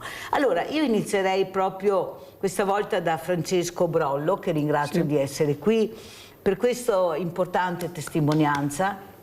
È una testimonianza che fa capire che forse qualcosa sta cambiando anche nel mondo dell'imprenditoria. Questi imprenditori che hanno capito che abbiamo bisogno di una forza lavoro che può essere anche all'interno di queste carceri, perché sono persone molte volte anche preparate e anche professionisti, però noi, sa Brollo, mettiamo sempre l'etichetta: uno spaccia una bustina diventa un spacciatore, uno porta via una bottiglia diventa un ladro, senza capire che dobbiamo parlare di persone e chi vuole può reintegrarsi, però come? Col lavoro. Prego Brollo, e perché questa iniziativa? Allora, fare impresa oggi si pensa solo a dei conti economici, giustamente, perché l'impresa è sorretta da conti economici, da fatturati e da profitti, però bisogna anche pensare al lavoratore e a una responsabilità della manodopera. Io ho avviato questa impresa all'interno del carcere circondariale di Montorio per dar proprio spazio ai carcerati di lavorare. Allora tutti pensano che all'interno del carcere ci siano persone che hanno fatto dei delitti importanti, e questo è anche vero. E ci sono anche delle persone che con questi delitti importanti che hanno fatto hanno delle lunghe pene da scontare. Ci sono anche delle persone che sono innocenti all'interno del carcere e ogni giorno le cronache lo dicono alla televisione, le assistiamo ogni giorno, anche dei grandi presentatori, che c'è stato il dubbio se erano colpevoli o meno, ma anche in questi giorni qua vediamo che ci sono dei problemi sull'aver tenuto in carcere forse delle persone che non avevano commesso il reato. Comunque sia, all'interno delle carceri ci sono delle persone anche che non sapevano al momento quello che andavano a fare, che risvolto aveva negativo nella vita. Ci sono delle persone che si sono trovate a fare degli amministratori perché gli hanno detto di fare l'amministratore e per cui hanno commesso dei reati tributari molto importanti che dopo si sono conclusi con la pena carceraria. Questi molto probabilmente al momento che hanno deciso di fare gli amministratori erano spinti da un ruolo importante e dopo sono stati anche usati tante volte per fare delle cose che non andavano bene. Ecco, all'interno del carcere, a differenza di quello che si pensa, ci sono, oltre che le persone, quelle che hanno fatto dello spaccio, delle cose, ci sono anche delle persone come noi, anche con grande intelletto, perché io all'interno del carcere faccio dei colloqui con delle persone medio-alte come cultura anche laureati. E per cui sono persone che hanno voglia di riscattarsi. Diciamo che quando una persona decide di lavorare all'interno del carcere è perché ha voglia di lavorare e vuole proprio riscattarsi. Ma quello che io ho pensato è che alla fine di una detenzione abbastanza lunga, 6, 8 anni, 14 anni che ci sono, quando rientrano nella vita sociale, nella società che li ha etichettati, come dice la signora, li ha etichettati, vanno a trovarsi su un posto di lavoro per essere inseriti e gli dicono: cosa hai fatto fino adesso? E allora, cosa hai fatto fino adesso? Loro non sanno rispondere perché hanno fatto 14 anni di reclusione.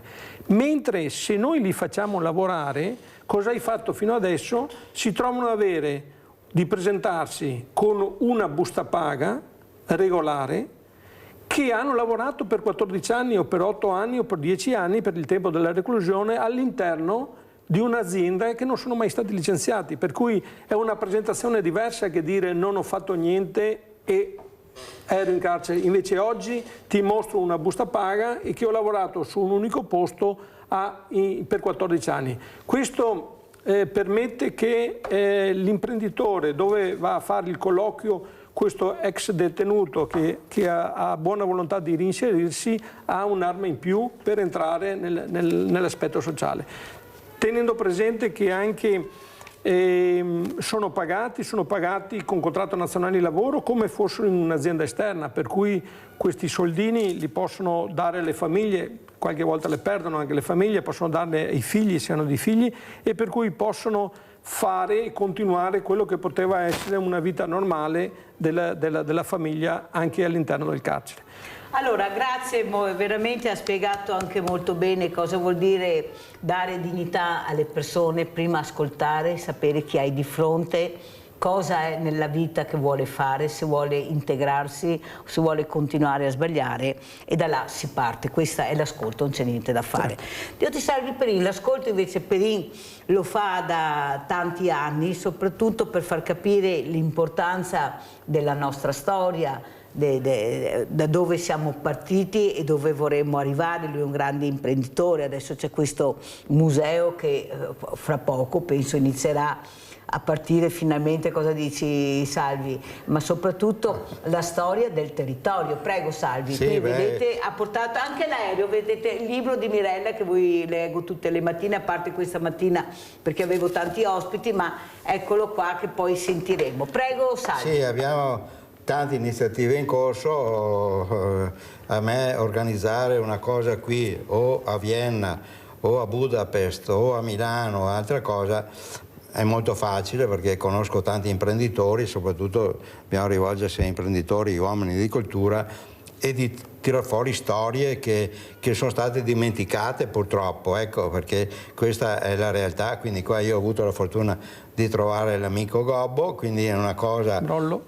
Brollo. Scusami. È lui che ha sbagliato, E quindi ecco questa cosa qui che è nata dal suo ristorante, quindi avevo recuperato questa targa in bronzo che era stata buttata in fonderia, stava per andare in fonderia, l'abbiamo salvata perché lui stesso mi ha detto guarda, ho cercato di rifarla, ma costa quanto? Mi hai detto 37.000 euro.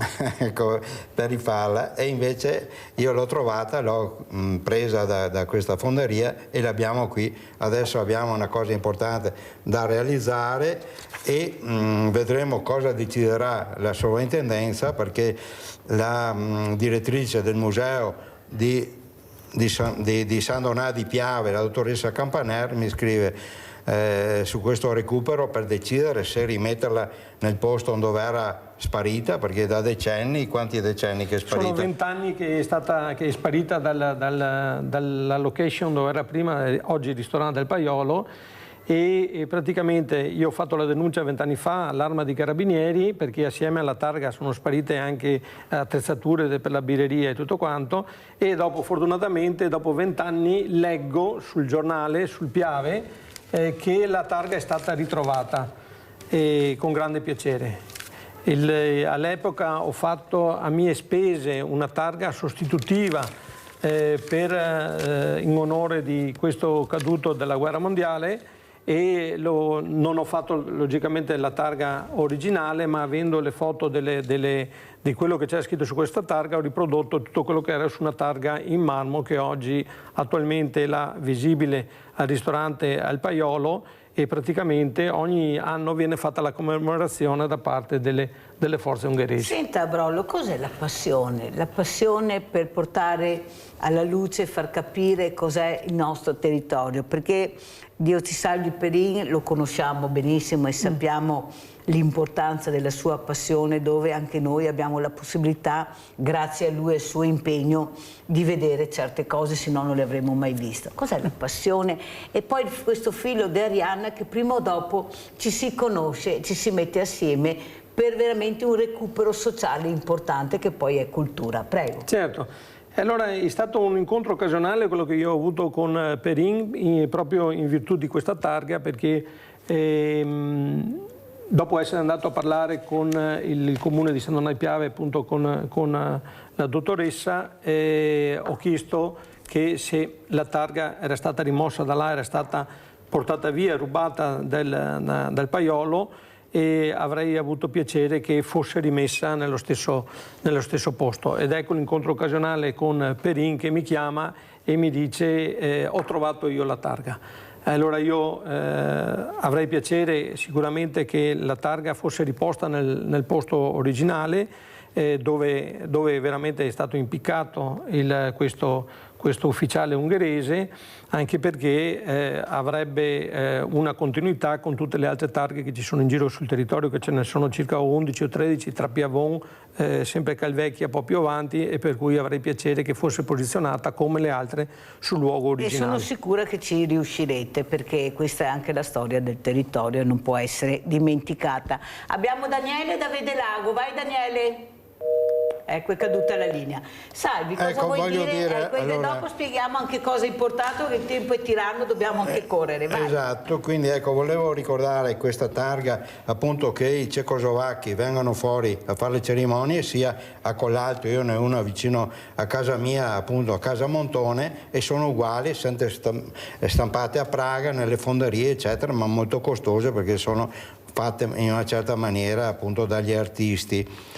Ecco, e adesso vedremo cosa succede tramite l'intervento per questa lapide commemorativa che la Sara Campagnari, la dottoressa, appunto assessore vice sindaco del comune di San Donà di Piave, mi scrive: desidero informare che in riferimento alle lapide commemorative in bronzo commissariata dall'amministrazione comunale a fine degli anni 20 del 1900 e murata sulla parete ovest di Casa Sgorlon al tempo, a Calvecchia, oggi identificata come ristorante al Paiolo, dedicato a ricordo del legionario cecoslovacco Beniš Havela, sottratta illecitamente circa 20 anni fa e da lei trovata su segnalazione della fonderia mentre stava all'interno di un cassone di rotami con l'intento di essere fusa. Mi sono confrontata come funzionaria territoriale competente a sovrintendenza, dottoressa Bini e dottoressa Spada, al fine di verificare gli adempimenti necessari e le procedure da attivare, trattandosi in tutti gli effetti di un bene culturale. A tale proposito sarà mia premura fornire indicazioni storiche del nostro possesso, nonché la foto della lapide conservata presso l'archivio storico del MUB, affinché possano avere gli elementi di esprimere allora, riguardo. alle nostre spalle cosa stiamo vedendo allora, Salvi? Ecco, Oltre questa è la lapide riprodotta, praticamente plastificata, di quello che è originale, perché è artistica, ha dei pezzi sovrapposti, eccetera, un lavoro veramente eccezionale. Il tempo che sono venuti fuori i parenti a posarla dopo la fine della Grande Guerra. Ecco, vogliamo ricordare questa cosa di questi che hanno tradito praticamente, passando l'informazione all'esercito italiano, e purtroppo in guerra ci sono delle leggi ferree: se tradisci ti o impiccano o ti sparano, quindi ecco, questo è un po' il discorso. Ecco, questa è la cosa. Adesso per finire qui la sovrintendenza vedremo cosa decideranno, in accordo anche, penso, col nostro amico qui imprenditore, se ricollocarla lì nel posto o nel comune di San Donà o al museo. Io mi attengo a quello che deciderà le autorità. Ma secondo te il posto ideale quale sarebbe? Ma il posto ideale è che ritorni al suo posto, quindi che lui è d'accordo di togliere quella che ha fatto in marmo, visto che ci ha dato tanto da fare per rifarla eventualmente anche in bronzo, ma ho sentito il costo pazzesco che hanno chiesto, voglio dire, e quindi che ritorni dal suo posto. Mentre quella che è in marmo, se vuol cederla a noi del Comitato Imprenditori Veneti per il 2000, adesso stiamo realizzando un luogo della memoria lungo il Piave a Susegana, quindi in imboccatura del Piave stanno realizzando una parola, perché io ho tantissimi reperti in stabilimento mio, tutti denunciati alla sovrintendenza, quindi qui vorrei dire anche alla dottoressa Irene Spada della sovrintendenza e Sara Bini, eccetera, se possono dialogare con la sovrintendenza di Padova, perché loro sono di Venezia, per ricollocare in un punto importante questi oggetti che ho alla sovrintendenza, perché ho una barca austro-ungarica, perché ne ho recuperate nel Piave 4, una la volevamo buttare anche questa sul Ferro Vecchio, è andata a Vienna, ricevuto con tutti gli onori col generale capo al Museo Arsenale di Vienna, e altre barche le abbiamo portate sul Museo del Piave, quale presidente, altre le abbiamo in un altro qua, e questo magazzino rimane lì, questa barca austro-ungarica che abbiamo recuperato con tanta fatica, e pensavamo che la sovrintendenza lo portava nei loro musei, e mi ha detto no, non abbiamo spazio, tenla a te, mi fanno firmare una carta che io sono responsabile, però è 30 anni che abbiamo 4 pezzi importanti, quindi abbiamo una barca austro-ungarica che deve trovare collocazione, abbiamo appunto una lapide, praticamente che ricorda oltre 50 santi e martiri, recuperata sempre nel Piave, quindi veramente è una cosa importante. Abbiamo una macina di quelli che venivano giù i zattieri dal Piave,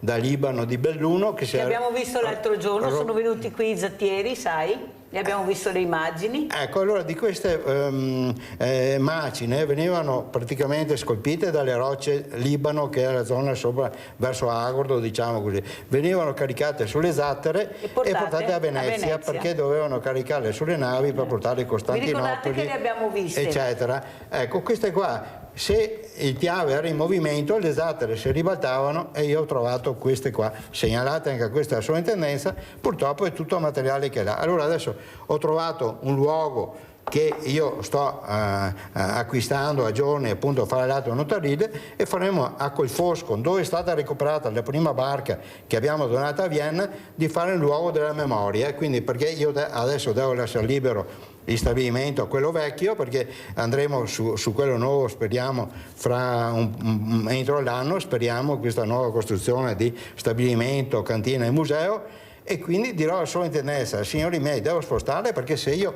sposto questa roba vado a finirla in carcere. Questo è il discorso. No, stai fermo che ti vogliamo qua, non in carcere, dopo se no deve venire Brollo a farti recupero. Allora dico, o la spostiamo o la mettete in museo, o cosa facciamo? Fermo, perché c'è in linea una persona, però prima di dire chi è questa persona io leggo queste righe che non ho letto all'inizio, ma le ho lasciate per adesso.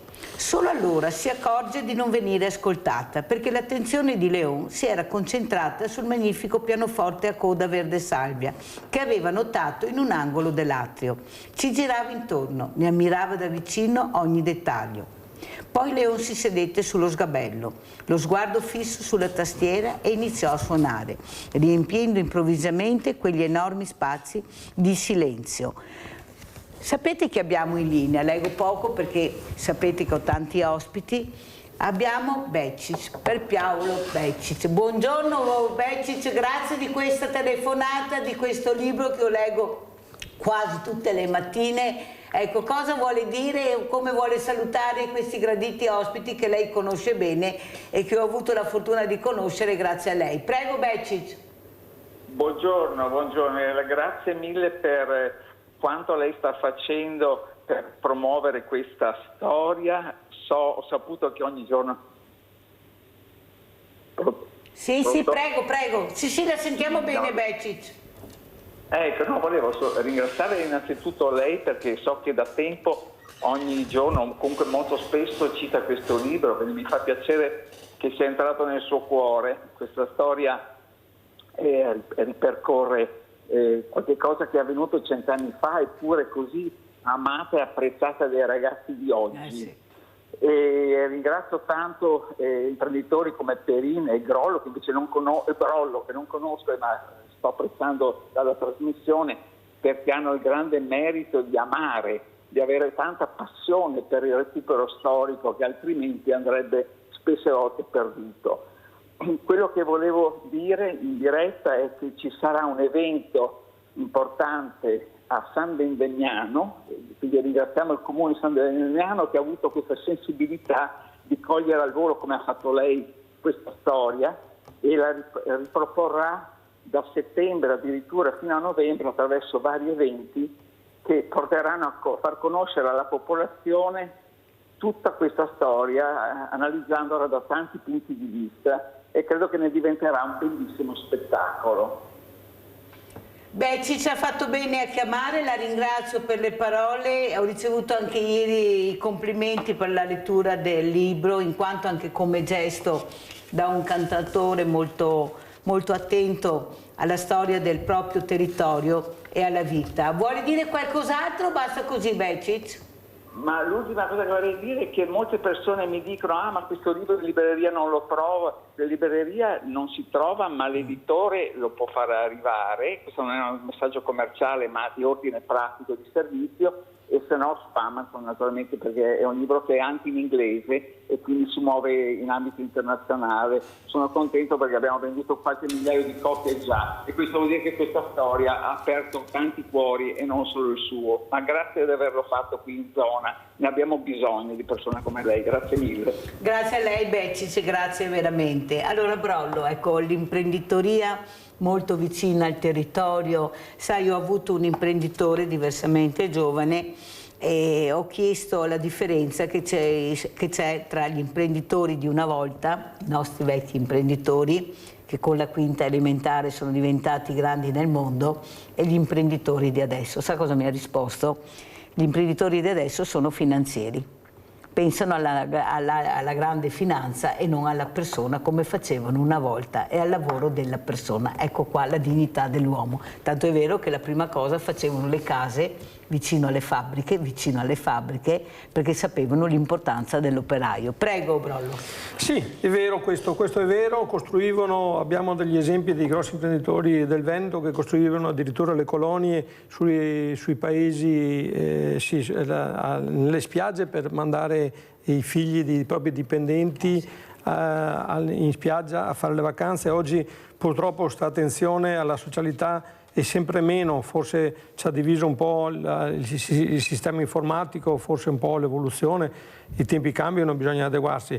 Quello che volevo dire è far capire a tutte le imprese, a tutte le aziende, anche grosse, che ci sono nel territorio veneto, che ce ne sono di molto importanti, che noi siamo un'azienda che siamo una partner aziendale che facciamo dei lavori anche di qualità all'interno delle carceri, per cui non ci troviamo con delle persone handicappate, ma ci troviamo con delle persone molto capaci che sono in grado di fare qualsiasi tipo di lavorazione. Una volta istruite vanno avanti in maniera molto, molto proficua e molto attenta rispetto forse anche alla gente che è svogliata fuori all'esterno perché vivono di altre sussistenze, e non voglio soffermarmi su quali.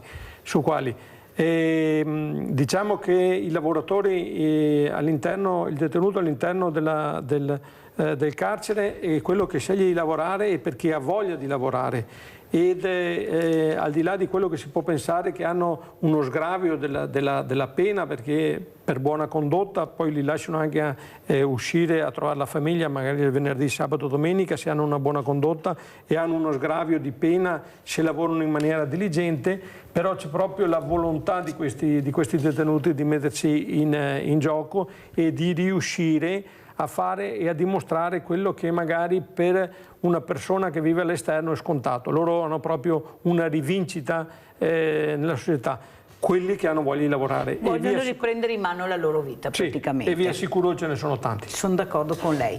Allora, qui però vediamo anche un aereo. Salvi, cosa hai portato questa mattina? Sì, allora abbiamo qui ridotto in scala ridotta un Savoia Marchetti SM79 definito Sparviero, 750 cavalli, del trasporto civile del 1986 al 59.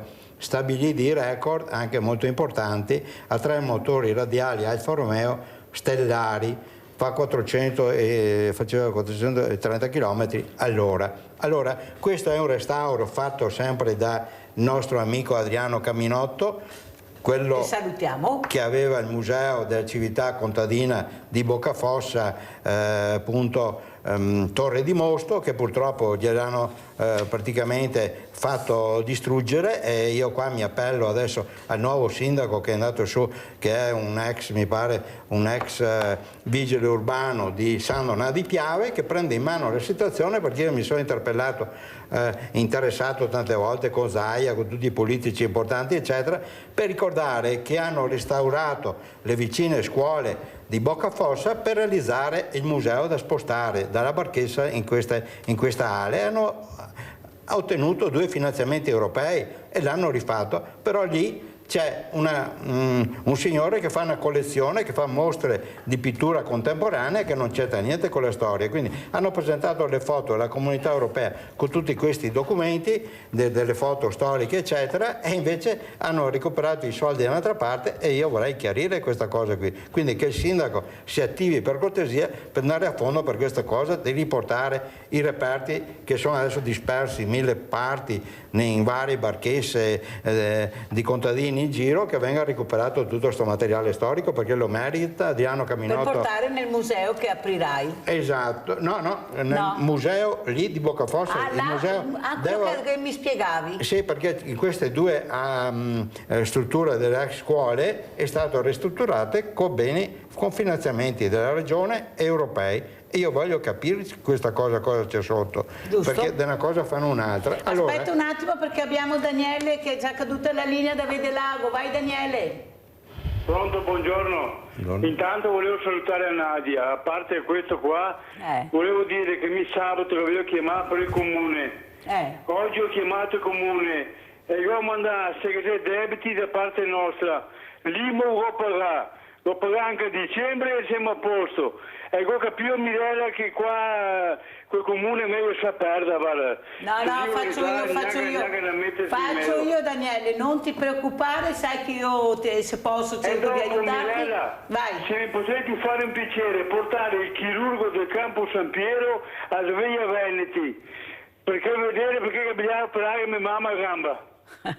Grazie Daniele, un abbraccio, sai, poi chiamo io il sindaco. Daniele è una persona fragile con una mamma di 92 anni che va supportato, aiutato, perché giustamente bisogna fare anche questo. Chi non ce la fa da solo, la trasmissione serve anche questo, a cercare di aiutare quello che si può naturalmente. Prego Salvi, allora, continuiamo. Adriano Caminotto, questo signore qui che l'abbiamo pubblicato sul Piave, che lui va ogni anno a ricevere la delegazione cecoslovacca, le autorità che vengono fuori, militari, civili, eccetera, per ricordare e posare appunto una stella di fiori su questi lapidi che si sono sparsi in giro, quindi da Collalto a tutte, fanno il giro dappertutto. E non è l'amministrazione comunale che va a riceverli di San Donato di Piave, ma è lui, lo vedete qui vicino in questa foto che ho pubblicato sul Piave, lui li riceve, parla con l'interprete e racconta la storia, perché lui abita nella zona lì e conosce bene tutta questa storia. Questa lapide che era vicino, che è sparita, è proprio lì vicino a lui. Lui è un uomo straordinario, perché lui mi ha restaurato tantissimi materiali storici eccetera, e fra cui anche questo aereo che vedete è questo Savoia Marchetti Sparviero praticamente. Allora vorrei lanciare questo invito, come ha detto Beric, che ne ha già parlato, per gli appassionati dell'aviazione, che grazie al sindaco di San Damiano e l'assessore dottoressa Giada Dacin e un gruppo di amici ci sarà nelle sale del piano terra del comune una mostra per ricordare il centenario dell'aviazione civile, con il primo volo Venezia-Vienna, quindi dall'aeroporto Nicelli. Apriremo, come ha detto Baric, il 26 settembre con mostre fotografiche, documentazione, ed io porterò un motore stellare dell'epoca a 9 cilindri, come è su questo aereo in miniatura che vedete qua, che erano montati sul modello Savoia Marchetti. Ricordiamo però il grande Umberto Klinger, fondatore della Società Italiana Aviazione Civile, di cui è intitolata la via del lungomare di Lido di Venezia. Quindi lui è stato un grandioso personaggio, andate a vederlo su internet eccetera, e quindi io vorrei ricordare questa storia importante che lui ha portato avanti per una vita, insomma, quindi lui... Penso che l'hai spiegato anche molto bene. Cosa vuol dire per te incontrare anche imprenditori come Brollo, per far capire l'importanza anche di fare squadra? Perché da soli io sono convinta non si va mai da nessuna parte. Con la squadra invece arrivi, tu stai cercando di fare squadra con tante realtà che porti anche qui a Sveglia Veneti, sono realtà del nostro territorio molto importanti, perché la cosa che vi lega è la passione della storia del territorio. Cosa vuoi dire, Salvi? Quindi vedi, io mi incontro sempre con persone che si accorgono che manca qualcosa nel territorio. Sta di fatto questa ultima appunto invito che mi hanno fatto praticamente Michel Costa, che è il presidente e l'organizzatore del Dolomitis, appunto della maratona delle Dolomitis, e quindi che è praticamente un grandissimo personaggio di Corvara, che ha portato 9.000 ciclisti, in 8.000 o 9.000 ciclisti praticamente sulle nostre maestose montagne, che sono le migliori del mondo, quindi questo qua. E quindi ha lanciato un allarme Michel Costa in questa edizione, con la maglietta scritto Pax. Ecco, abbiamo lanciato dalle nostre montagne meravigliose, Dolomiti eccetera, questo messaggio al mondo, portando questa gara ciclistica e quindi ricordando la pace, di portare pace. Ecco, partiamo da terra, dalla base, per ricordare al mondo che non si può andare avanti in questa maniera qui. E quindi ci siamo riuniti quindi con i popoli ladini, quindi Michel Costa è rappresentante, che l'abbiamo visto, se avete guardato Rai 2 domenica, di questa corsa meravigliosa che si snoda tra le montagne più belle del mondo, voglio dire. Ecco, quindi abbiamo questi rapporti con grandi... Adesso abbiamo un altro rapporto perché c'è Adriano da San Donà. Vai Adriano! Ciao Mirella! Ciao! Ciao Mirella, complimenti per la trasmissione. Grazie. E grazie sempre che ospita. Volevo salutare i due tuoi ospiti che hai in studio, il signor Perini e l'altro signore che conosco adesso, ma ci siamo sentiti l'altro giorno anche per telefono.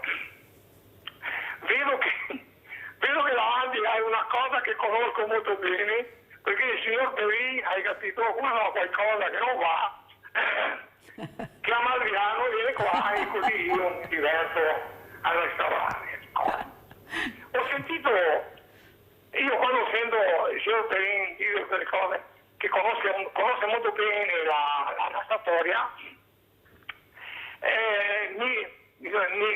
mi tiro su un po', però la questione è talmente vecchia, talmente che discutere ci vorrebbe una giornata, hai capito?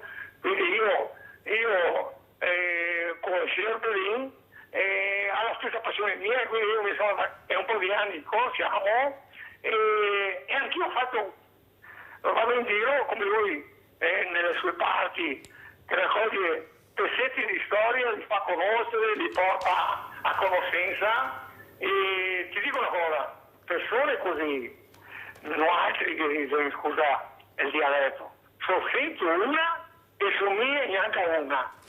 Quindi nei paesi, lui dalle sue parti ha avuto una storia grandissima, ma anche qui da noi. Però io che sono interessato, che ho questa passione, c'è molto poco interesse. Però io cosa faccio? Vado avanti per la mia strada, hai capito, anche io recupero,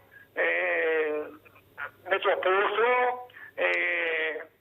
L'altro giorno sono andato in un'azienda attenta, in un'azienda di 180 metri dove sono 5 case abbandonate, già cadute, che io ho già fotografato, perché tra queste 5 case a metà c'è un forno a legna, dove i contadini andavano tutti là a cucinare il pane. Allora, ma non è 4 muretti, no, io l'ho fotografato, è un'opera dentro, è un'opera d'arte. Sì. Facevano le cose che dovevano durare, ma dovevano anche essere belle. Quindi io, quando vedo queste cose, giro sempre con la macchina fotografica e una genina. E allora cosa che faccio? Fotografo, mi giuro, e metto da parte. A poi gli mostro una signora, era un negozio, cambio ancora discorso, di scarpe. Adesso ormai i negozi di scarpe. Allora è rimasta chiusa, l'ha vista il signor Perina. E io gli ho chiesto, signora, invece non stava chiusa per le ore piena di scarpine, la via a noi ce l'ha concessa, questa regina, e io e il mio amico facciamo mostre permanenti, praticamente le stagioni, facciamo le stagioni, primavera e in primavera abbiamo messo le incubatrici, poi estate, autunno e inverno. Attualmente ci sono una quarantina di spot dell'ex zuccherificio di Ceggia chiuso da anni, che io sono andato dentro, ho recuperato un camion. E dall'altra parte invece, perché è fatta di cavallo, c'è la mostra attuale, è un letto di quando curavano gli ammalati di malaria di San Gaetano di Caore. Io l'ho recuperato le coperte di 80 anni, 9 anni fa, e io ho fatto questo letto con il copriletto, con il vaso la notte sopra. Fai i video che me li mandi, che poi li faccio vedere a Adriano. Guarda Adriano, io ti ringrazio per quello che stai raccontando, perché sai, delle volte vediamo delle immagini del sud, dove al sud hanno invece conservato tutto quel prezioso lavoro, anche i nostri forni a legna. Qui abbiamo buttato via tutto. Qui abbiamo buttato via tutto. Se non ci fossero persone come Perin, come Adriano, come altri, anche Brollo e tanti altri, forse noi non riusciremmo a capire neppure più la nostra storia. Perché le colate di cemento, l'innovazione, così la chiamano, hanno distrutto quella che era la creatività. Adriano l'ha spiegato molto, questo forno è un'opera d'arte, questo letto. Allora Brollo, non è che forse dobbiamo dialogare di più anche con i ragazzi che non conoscono, ma non è colpa loro, perché nessuno glielo insegna. Se tu non sai cos'è il tuo territorio, ecco, come fai a scoprire la radice che c'è in te per il territorio? Prego Brollo. Sì, la colpa è nostra, dei genitori, di quelli dei miei coetanei, perché non insegnano le radici proprio della nostra civiltà contadina, e nello stesso tempo insegnano anche poca educazione, perché non hanno tempo per dare l'educazione ai nostri ragazzi, e questi ragazzi rispetto a un tempo crescono ineducati e anche maleducati, perché non apprendono i principi. Io mi ricordo che i miei genitori insegnavano che quando c'era una persona anziana in autobus ci si alzava e si dava il posto alla persona anziana. Oggi non esiste più, questi qua stanno stravacati, la persona anziana in autobus spinge, si rovescia e così questa è la nostra realtà. Per cui i giovani nostri non conoscono neanche le nostre radici, non sanno da dove siamo partiti. Oggi nascono col telefonino e pensano che il telefonino sia quello che è l'attuale, ma non sanno per arrivare al telefonino quanto i nostri avi hanno fatto e hanno costruito, come diceva il signor Cominotto, al coso, quanto hanno fatto, e ogni cosa veniva fatta proprio con l'intento di durare e con l'intento anche di pensare come era fatta. Oggi invece fanno di quelle cose che non hanno neanche un'ingegneria iniziale. Ieri ho messo a posto dei condizionatori e ho visto che chi aveva progettato i condizionatori non aveva pensato alla manutenzione. Questi pensano di costruire i condizionatori e non pensano alla manutenzione, che dopo è quella più onerosa oggi come oggi. Per cui non c'è più interesse e non c'è più educazione a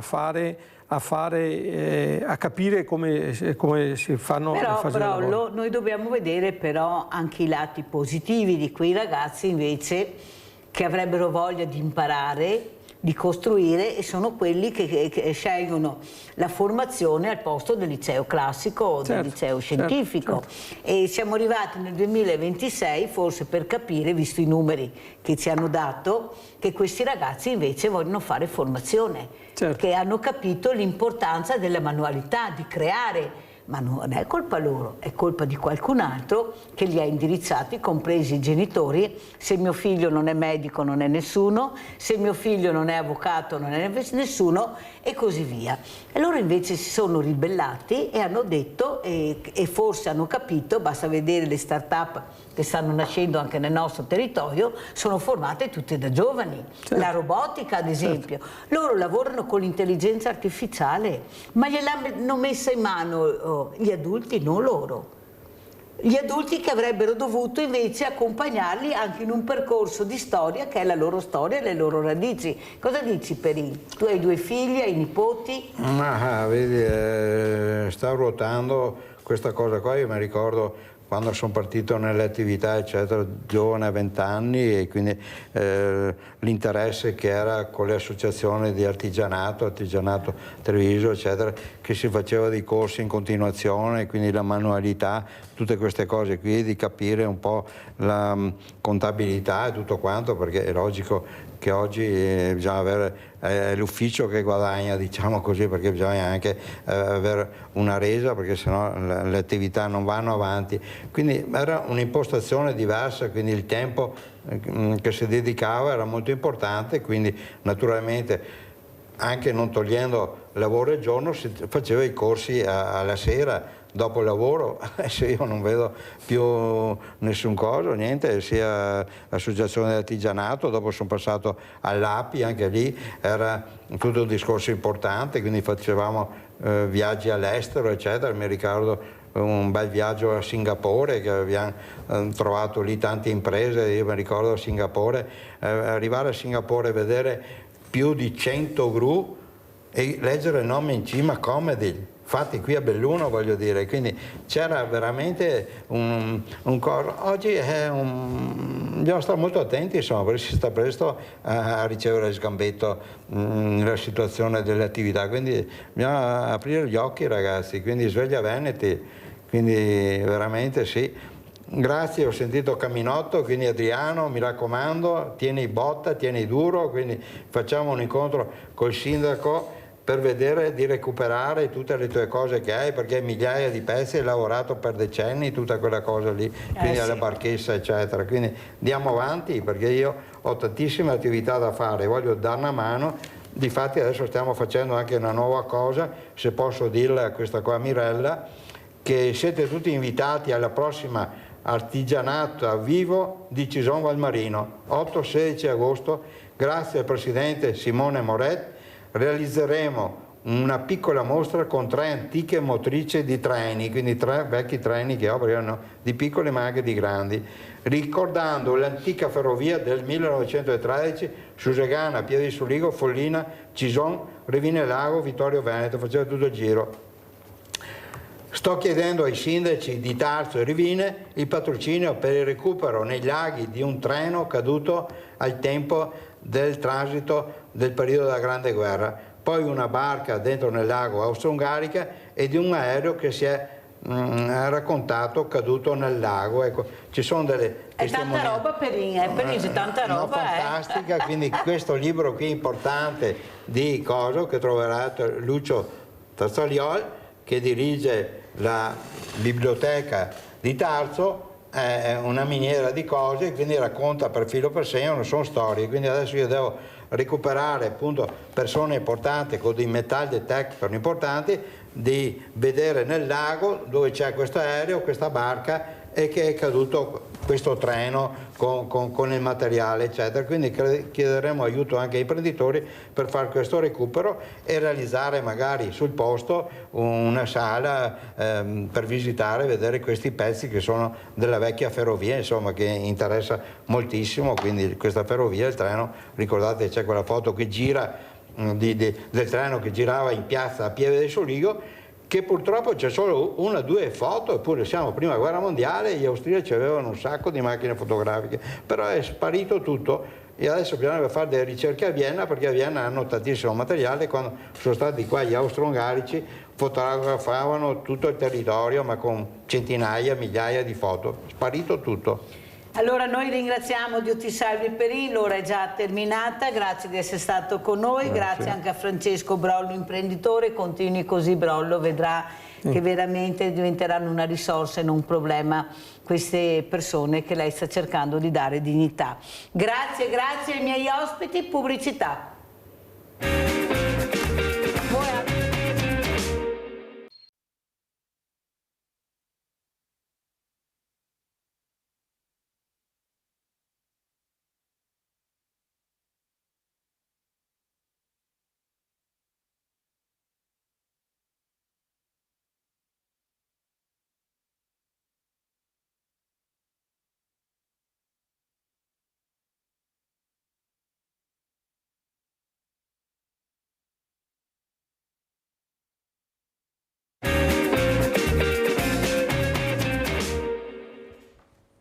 Prego, suonate.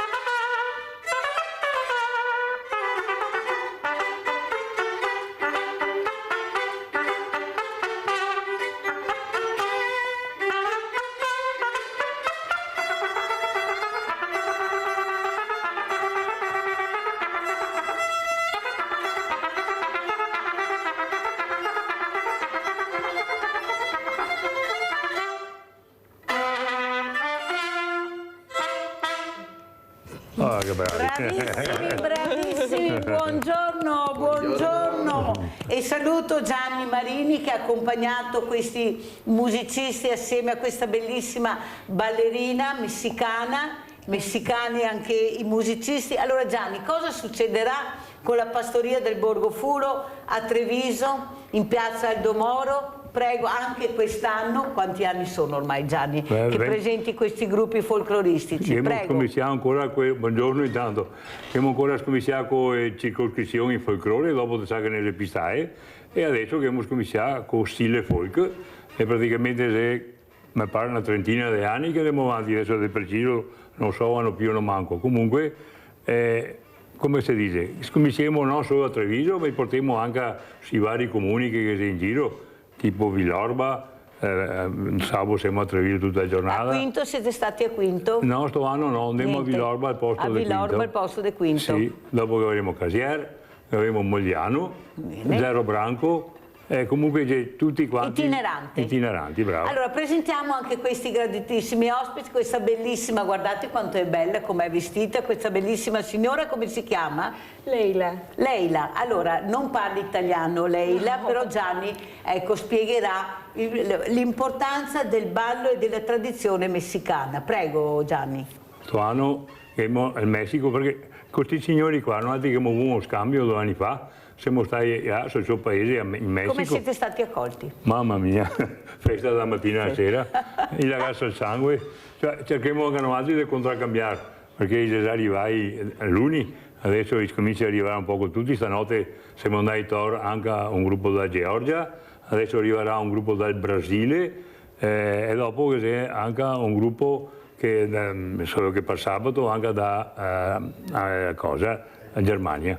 Comunque abbiamo tutti questi gruppi, che sarà 6, che si esibisce sabato, e fai varie circoscrizioni in 4. Vediamo intanto che Gianni parla anche le immagini di questi balli alla Loggia dei Cavalieri, era l'anno scorso, per capire l'importanza anche e soprattutto la passione, ecco qua la passione delle tradizioni. Sì. Prima avevamo Dio ti salvi Perin, adesso abbiamo Gianni Marini che fa capire, ecco qua sotto la Loggia dei Cavalieri.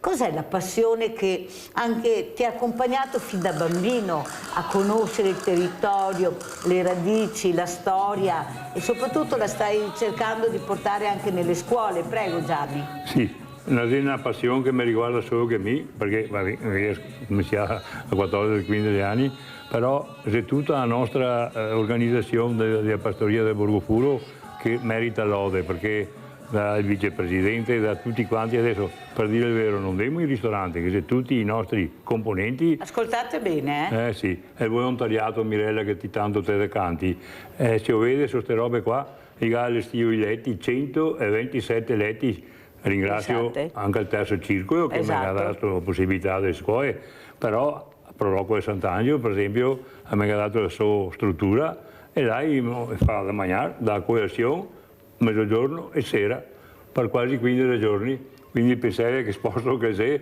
non solo per i nostri componenti ma anche per tutta la gente che mi aiuta. E sono veramente tanti? Sì, tanti, tutti che mi aiutano. Quanto si fermeranno e quando inizierai con questi spettacoli allora? Allora, cominciamo domani sera, siamo diciamo, quello del riscaldamento, siamo a Canizzano, sul nostro paese, insomma, praticamente che saranno i 4 gruppi che si esibisce, dopo che c'è venerdì siamo a Villorba, piazza Aldo Moro, quella nuova, chi ha fatto. Oh, teniamo presente che se ogni piazza, se dovesse darmi mano solo sarebbe il massimo, però se dovesse farlo io sì, abbiamo anche l'alternativa. Piano B, come dice la Mirella, sempre piano B, vero? Perché con questo tempo non si sa mai, sempre avere il piano B. Quanto importante è, Gianni, tenere unita la squadra? Qui hai anche un volontario che è seduto qui nella poltrona, ecco, che veramente direi che è un braccio destro anche lui, come tua figlia, tua moglie, prego. Beh, siamo in tutti, come ti dici, che ti hai unito. Adesso prossimamente venirà fuori anche un libro che lo ha, diciamo, stilato il nostro Mario, vicepresidente, che parla proprio di queste robe qua, della tradizione che avremo noi altri, che abbiamo portato avanti come bai, come canti, come mestieri, come aneddoti che avevamo una volta che siamo andati sulle trasferte, succedeva che il terzo tempo, che tutti quanti diciamo che forse adesso manca, però noi altri ci divertiamo anche dopo il spettacolo, dopo le robe, e quindi fra noi altri cerchiamo di portare avanti questo filone qua dell'aggregazione, del volersi bene, di fare qualcosa per niente, perché noi altri non siamo pagati, siamo tutti gratuitamente, anche se le spese sono tante, perché se non mi danno una mano qualche duni da mangiare bisogna dare. L'amministrazione te dà, regione te dà una mano. Sì, ringraziando Dio, sì. Rispetto a altri festival, Mirella, se vuoi essere sincero, siamo un po', sì, un po' in drio, però rispetto al Friuli, rispetto, parliamo della Sicilia, per dirti, che le cifre importanti. Ma sei statuto autonomo a Sicilia, tu sai che sei statuto autonomo, quando siamo stati buoni neanche a portare a casa, siamo persi l'autonomia perché... e perciò dice sempre che arriverà, sa quando che arriverà. Ragazzi, un'altra musica, vai con la musica, parapam!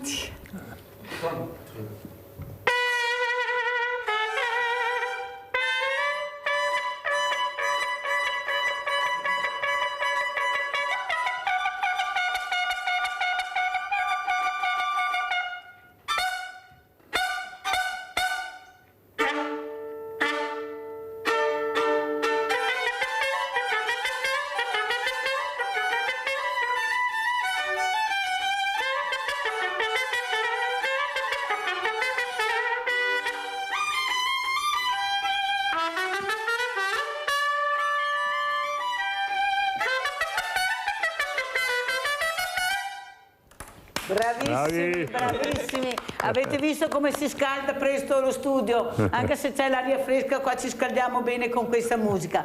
Gianni, l'importanza anche di capire usi e costumi diversi, vuol dire aprire anche le menti, capire anche le origini della musica, dei balli, le tradizioni, perché loro sentono molto le tradizioni, ma qua al nord, e tu lo sai che lo dico spesso, si fa fatica anche i ragazzi a vestirsi come la tradizione contadina una volta, il dialetto. Cosa vedi? È cambiato qualcosa, Gianni, oppure siamo ancora culturalmente indietro? No, è cambiato che Mirella, sono 70 anni della nostra, diciamo, generazione, quasi cambia tutto, quindi cerchiamo in tutte le maniere per farvi capire cosa che erano una volta e i valori che questi signori qua.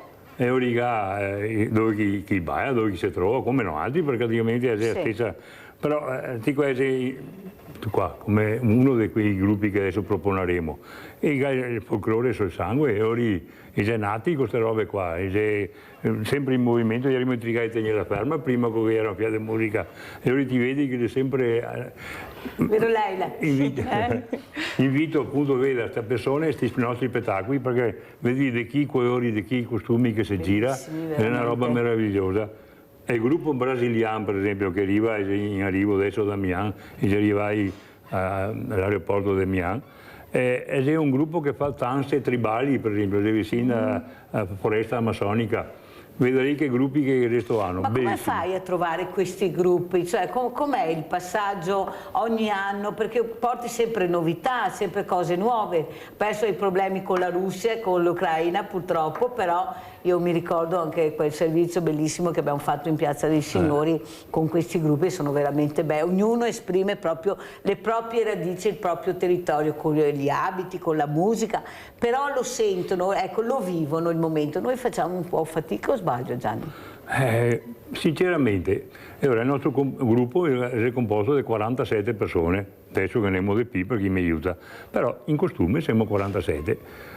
posso anche dire, ringraziamo Dio, perché abbiamo anche dei bravi tornatei che viene avanti, che dai 10-12 anni comincia a fare i suoi bei baetti, anche più piccoli, adulti che si hanno anche sposato sul nostro gruppo e quindi uno che i fioi che gli piace, qualcuno magari può andare, però insomma è una continuazione su queste robe qua.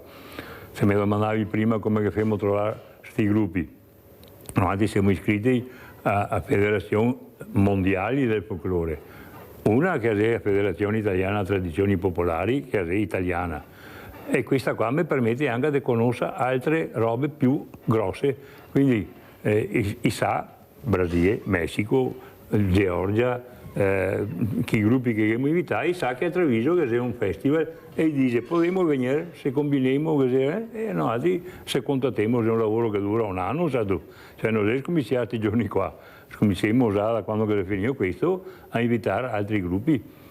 Allora andiamo a vedere anche questo video molto bello di Gianni Marini che ha portato Alleluia, festa Pastoria Borgofuro.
Da Alleluia al gruppo dell'Ecuador, cosa vuoi dire Gianni? Quanta storia è passata, ma veramente, e soprattutto la possibilità anche di integrare queste conoscenze, queste culture diverse, questo modo di esprimersi, questa voglia veramente di vivere la vita con la musica e con la tradizione, il folklore che noi qualche volta ci dimentichiamo che è anche qua e c'è anche qua, per fortuna che c'è la pastoria del Borgofuro. Prego Gianni. Sì, diamo la possibilità alla nostra cittadinanza di vedere culture diverse stanno sentati in piazza perché c'è una carrellata dei gruppi, sì, prima fino adesso mi sono dimenticato di dire dell'Ecuador e c'è un altro gruppo che parteciperà alla nostra rassegna. Adesso che abbiamo visto una messa. Il nostro gruppo, la nostra organizzazione ha sempre previsto che a domenica porteremo tutti i gruppi in costume a fare la messa sul nostro paese, a Canisan, e anche è un momento molto bello perché ogni gruppo tira fuori la sua canzone, diciamo a sua fede, o della Madonna o di altre, diciamo del nostro Signore, certo. Però con la sua musica, con le sue cose, è veramente da penotti perché sentirste il canzone, dite la sua lingua, è veramente bello. Impegniamo, diciamo, a Cesa queste robe qua e è un segnale che sì, prima che il nostro diciamo che a Cesa vive è un'altra messa, sì. È una messa diversa, una messa che ti emoziona veramente tanto. Prego ragazzi, ho un'altra musica.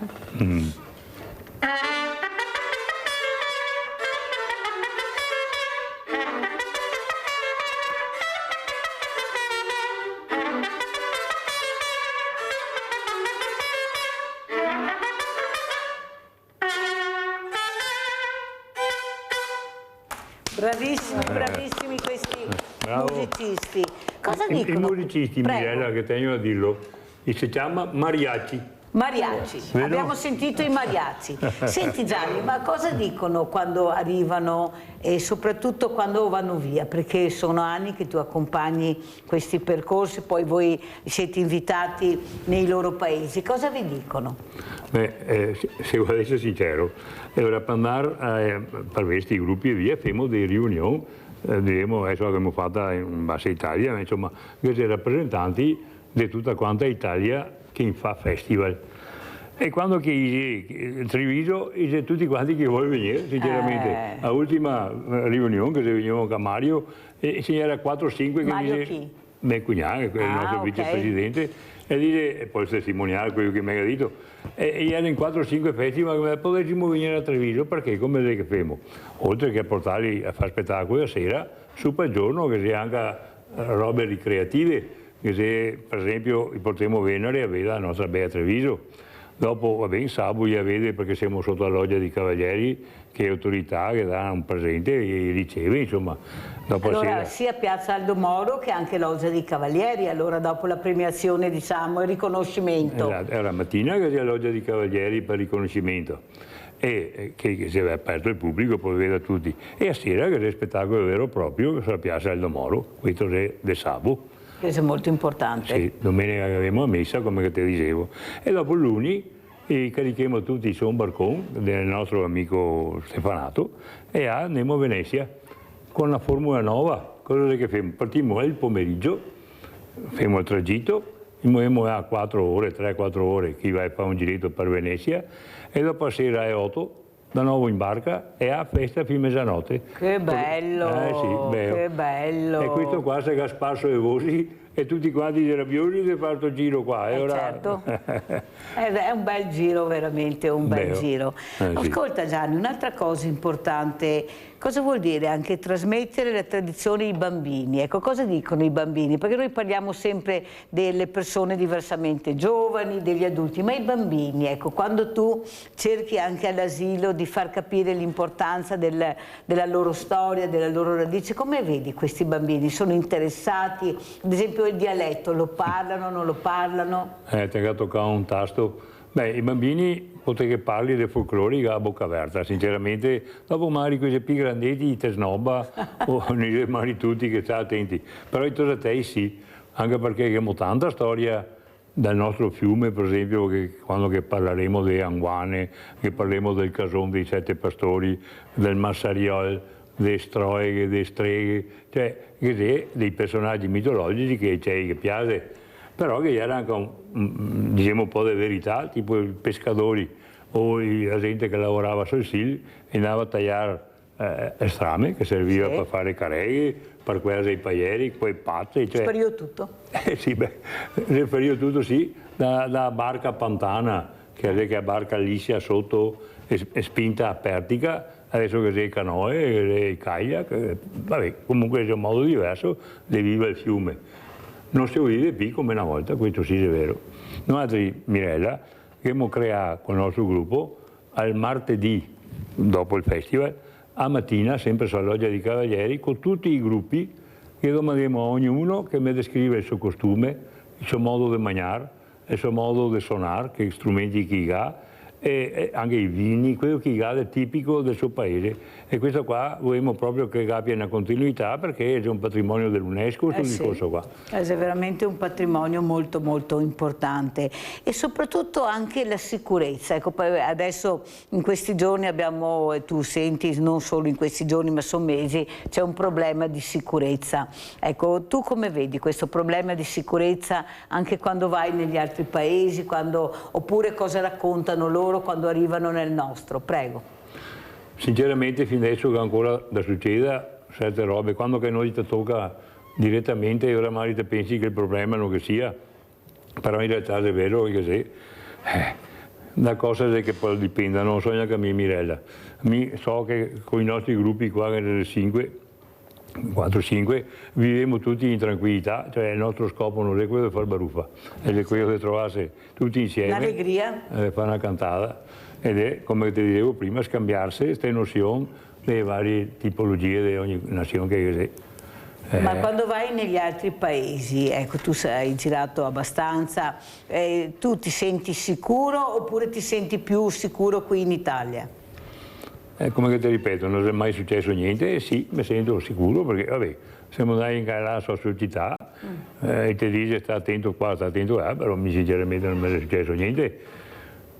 Come qua quando va a Venezia o Roma e dice sta attento da qui, capisco, può succedere tutto, ma è vita che sia un po' dappertutto, non so per necessità o per vizio, ma così è.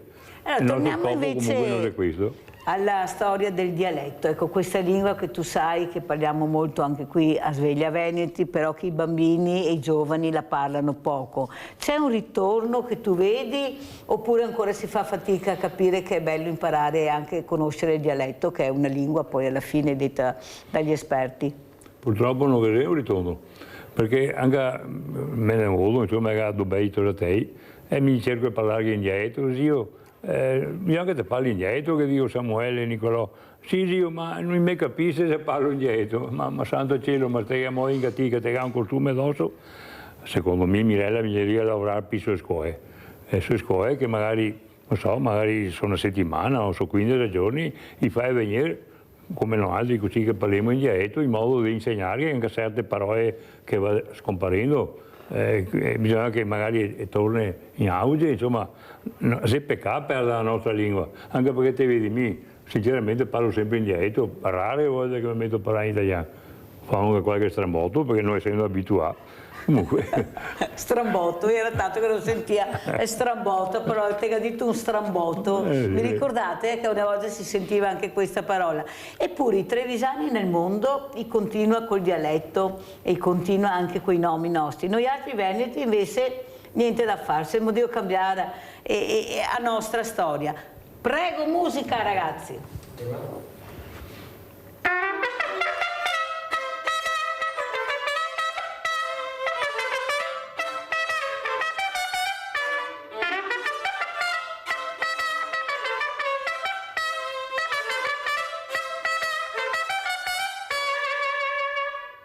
Ecco, queste sono le loro musiche, come sentite sono musiche molto penetranti, ecco, che fanno capire perché questi corpi, vero Leila, si muovono, non riescono a stare fermi. Un'altra cosa importante da capire, Gianni, è il problema di riuscire a resistere, ecco, la resilienza per far sì che la pastoria Borgofuro diventi sempre più importante e più grande, soprattutto anche fare squadra con altre associazioni, perché mi sembra che ci siano i campanili qui nel Veneto, tanti campanili, ognuno ha il proprio campanile e basta, quello dell'altro non me ne frega assolutamente niente. Secondo te non sarebbe venuto il momento anche di unire le forze, ognuno con la propria identità, però di fare più squadra? Cosa dici Gianni? Sì, ma strumenti per farlo, Mirella, perché per esempio abbiamo parte ingannati della pastoria di un'associazione che si chiama Venetania,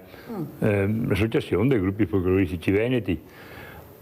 Un po' chi si perde per la strada, forse anche per il discorso che ti hai fatto di campanini, qualche d'uni si mette da noi, qualche d'uni purtroppo muore perché non c'è più la linfa che li fanno avanti, gioventù o magari ha voglia di fare del presidente perché provoca l'età e quindi bisognerebbe che fosse sempre una continuità di gruppi giovani, cioè scusa di qualche giovane che dà una mano. E un poco si perde queste robe qua, no? Di qua sul Veneto siamo io, perde uno barra due su questo discorso qua, perché non esiste questo ricambio e dopo che altri che non partecipa quando così ora, perché si crede che sia meglio di qua, però giustamente siete sì insieme e robe le fate meglio. E dopo che i gruppi per esempio della montagna, qui sono più resti a quello che può essere l'aggregazione. I gai sono feste, transumanza, insomma di quello che può essere la sua tradizione, però dopo quando si tratta di essere insieme, almeno una volta all'anno, no, perché è difficile. E ora per esempio spera che la regione aiuti a fare qualcosa, ma la regione te dà se ti fa qualcosa, se non ti fa niente da niente. Bisogna che ti presenti un programma che sia concreto. Ma abbiamo Mario da Belluno, vai Mario. Buongiorno, per finire in bellezza due parole. il lavoro dà dignità, so sempre parole d'amore e non metto in dubbio che piuttosto di stare tutto il giorno detenuto in una cella si preferisca passarlo a fare qualcosa di utile, ma la notte no, perché di lavorare in stato di detenzione mi ritorna in mente Auschwitz e che c'era la neve. Ed allora il lavoro in carcere non può che essere una cura palliativa, facciamocene una ragione, perché allora si dovrebbe piuttosto dare un lavoro e basta a chi abbia violato le regole. La libertà non è stare sopra un albero. Della serie, forse non lo sai, ma pure questo è amore. Grazie, buongiorno. Grazie, salutiamo anche Mario da Belluno, ma infatti il lavoro viene dato fuori dal carcere, come diceva l'imprenditore Brollo che abbiamo avuto, il problema è che anche là dobbiamo cambiare culturalmente, questo è quello che assolutamente dobbiamo fare per dare la possibilità anche alle persone veramente di capire che forse la vita ti offre la seconda possibilità, forse dopo no, ma una seconda possibilità forse c'è. E soprattutto Gianni, questi bambini, questi ragazzini che una ne pensano e mille di fanno, ecco, cosa vorresti dire? Come vedi tu la storia? Io penso che basta prenderli per mano da piccoli, perché quando chi è grande si fa anche un fiato e fadiga, ma soprattutto anche questi genitori che non riescono a far capire le regole della vita. Cosa dici, Gianni? In mente una volta che diceva che una stroppa vuole girare da CEA, perché dopo si scavencia,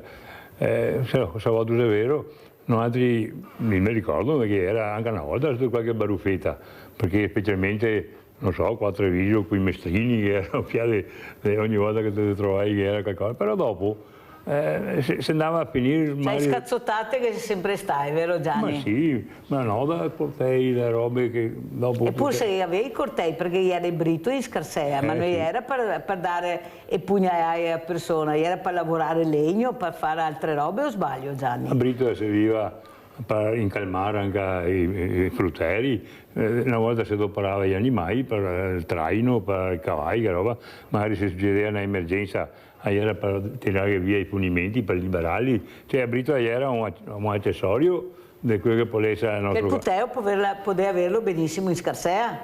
E Puteo, che sappia la tradizione era che quando gli andava a Cresima, gli regalavano a brito. Dico qui da me Bupà, per esempio, un manego di osso, che anche lui la riceveva da suo Bupà, da sua famiglia, insomma.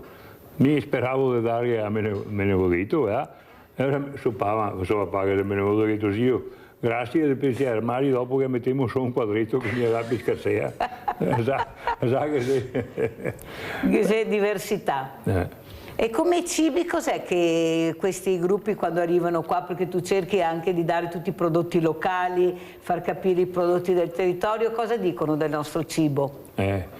Alle che sembrava le nostre cuoche, sì. abbiamo a dire quel che le salutiamo anche, vero Gianni? Sì. Beh, a Rosella che è diciamo a capo a cuoca, però sì, non è da sminuire anche che altre, perché se tutte compagne, tutte che lavora, brave, perché ogni giorno cambia menù, che dobbiamo cercare tutte le nostre, dal pasticcio alla nostra pasta, pasta ai fagioli, questo per i primi, dopo per i secondi, poi la nostra porchetta trevisana, tutte che robe un po' tipiche, e anche il calcio dolcetto, cioè Mirella, quando chiudo via, adesso dicevi che devono qualche mesa ombretta, del bianco e del tinto. Mesa ombretta, anche se si intera, ma io dice mesa. Adriano da Campalto, vai Adriano. Sì, buongiorno a lei e ai suoi ospiti. No, volevo dire al signore, no, che in sostanza denota una cosa, no? Che ci sono i Boy Scout, va bene, che in sostanza aiutano molto la Chiesa, soprattutto per le feste, dove varie. Perché non usufruire di queste persone che denoto sono sempre propensi a darci una mano? Basta, tutto qui. Grazie, arrivederci. Grazie Adriano, ma in effetti il mondo del volontariato sta cercando di far capire che lui è disponibile, ma se non ci chiamano, se non facciamo squadra, vero Gianni? L'importanza è anche questa, noi ci siamo, però qualcuno dovrebbe anche dire ci siamo anche noi, venite ad aiutarci. C'è questa componente che si parlava prima di chiusura invece che di apertura, come sta andando Gianni? Adesso che te parlavi mi è venuta in mente una roba, per carità, tutti quanti che dici sono qua, sono là, però anche il governo che non è colpa sua e dice, è una roba che arriva dall'Europa. E cerca in tutte le maniere di farti serrare. Perché? E ti metti dentro, per mantenere un gruppo che vuole commercialista, bisogna che ti stai attento a non sbagliare una virgola perché il presidente che rimette del suo. Già che te paghi. Allora mille volte dico, anche a mia famiglia, dice, ma ciao Gianni, cerca di rimettere quel poco di roba che ti ha lasciato papà perché ti vuole bene al gruppo. È vero, ma è una cosa che vuoi fare. E proloco, anche ora bisogna che stai attenti a non superare un budget perché sennò te la vergate. E ora, se qui si è fatti, e noi siamo fatti per aggregare persone in diverse maniere, dimmi cosa che abbiamo a fare, se non siamo in grado di mantenere un commercialista, per dirti cosa faremo, sì. saremo? Sì. Cioè, qua, Perché bisogna che ti giri col commercialista, bisogna che ti vai col notaio, con l'avvocato, che ti fai rendicontazione per chi chi ti dà, per chi ti dà, che ti dai i controlli, se fai i controlli dove chi serve, dicomi. Prego ragazzi che siamo in chiusura, quanto manca? Sentiamo.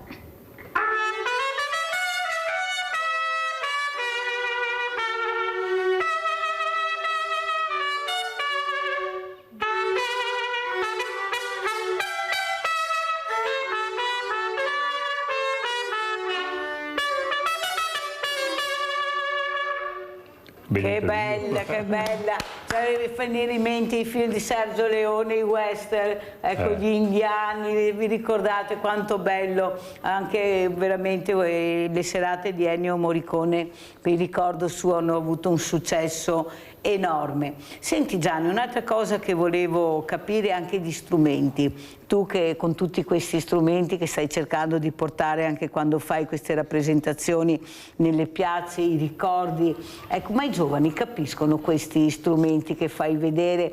Anche a casa tua c'è questo angolo bellissimo dove hai raccolto tutti questi strumenti. Prima si parlava con Diotti Salvi Perin l'importanza di ricordare, lui aprirà un museo con questi strumenti, con queste cose antiche, prego. Sì, come ti dicevo prima, che sarà un libro che verrà fuori verso fine anno qua, anche su quel lato abbiamo cercato di fare una raccolta, perché noi per esempio il nostro gruppo è nato suonando a Zampogna, esatto, e baghe e pifferi, e che abbiamo messo dentro appunto anche questi strumenti che caratterizzano chi ha. L'abbiamo sentito, scusa, prego. Sì, sì, e ogni gruppo, ogni nazione ha una diversità su quel che può essere strumenti a fiato. E quindi sì, portiamo avanti anche questo discorso qua. La nostra, diciamo, zona è famosa per la fisarmonica, diciamo, pantonomasia, da quando che eravamo bolci, insomma, la fisarmonica magari sgangherata, ma la suonava uno come che era buono. Adesso, noi ringraziando Dio qua in zona, che c'è delle scuole che insegna la fisarmonica.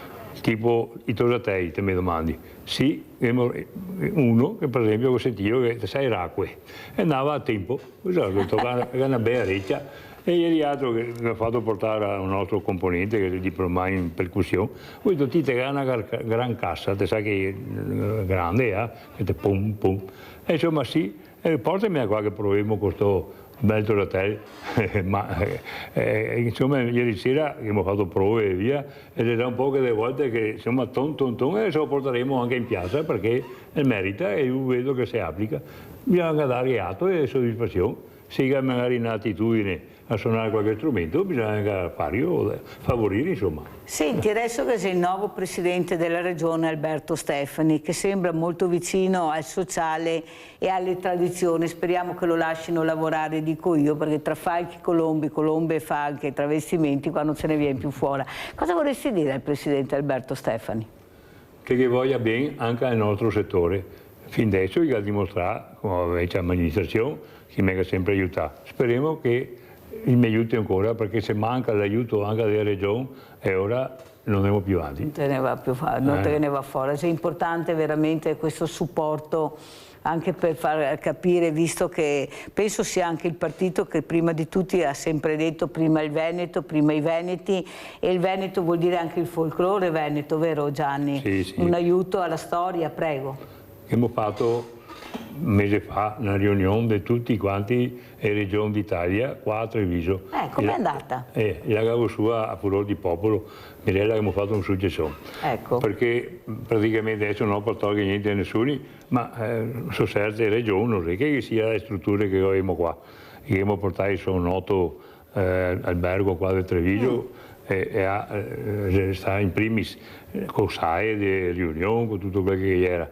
Dopo il cavo suo ripeta che l'esperienza era di portarli in barca e ora che ne abbiamo fatto una a Mirella, super, perché dopo rientra anche a Venezia, insomma, che oltre che... Ma una volta finita sta roba, sti riunioni, dopo cosa succede? Perché dopo se si cae il sipario siamo come prima? Sul nostro caso no, perché mi domanda sempre di venire qua, quindi se resta impresso qualcosa. Se resta impresso qualcosa. L'importante è avere anche il supporto, però, perché come che ti dici ti, bisogna anche stare in piedi bei riti e bisogna avere dei supporti anche economici, perché bisogna anche dirlo, ho sempre detto da anni, Tizio sa l'importanza di aiutarvi perché il nostro folklore è anche la nostra storia. Allora chiudiamo con l'ultima canzone e vai!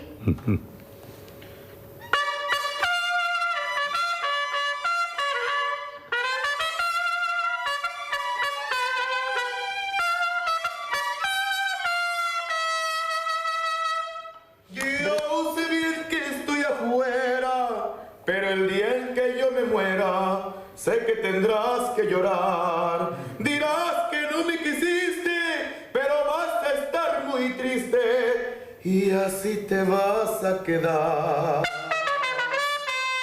Con dinero y sin dinero, hago siempre lo que quiero y mi palabra es la ley.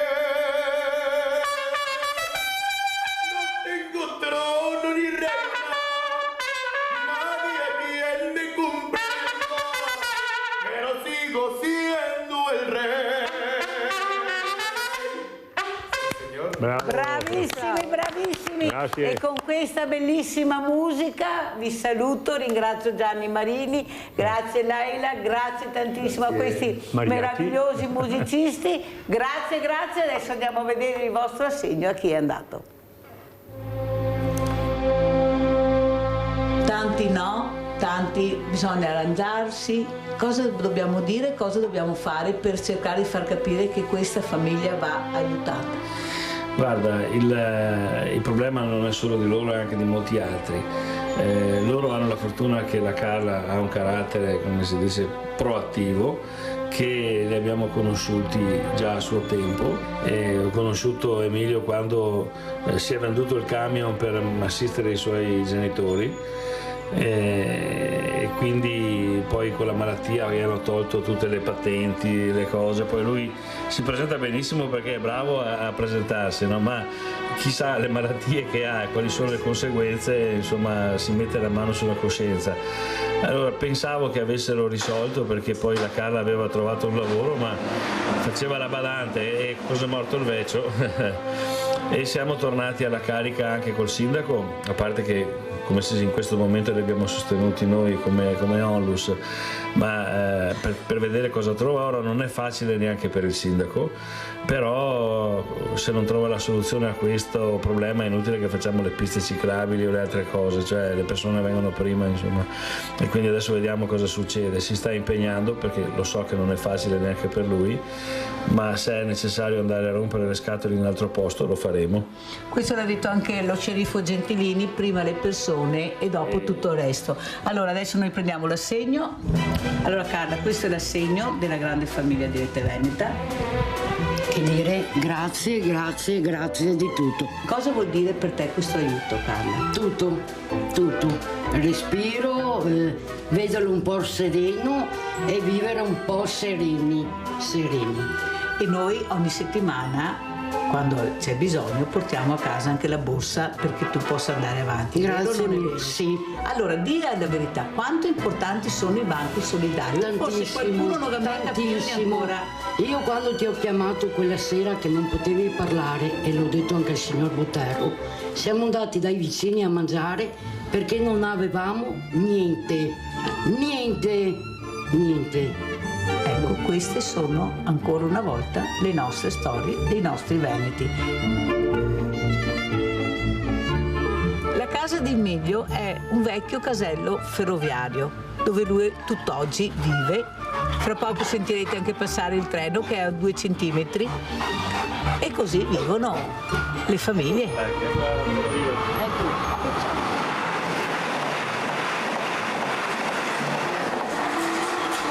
Come ha detto Renato Pozzetto, il treno è sempre il treno, ma qui è 1,5 metri dalla cucina.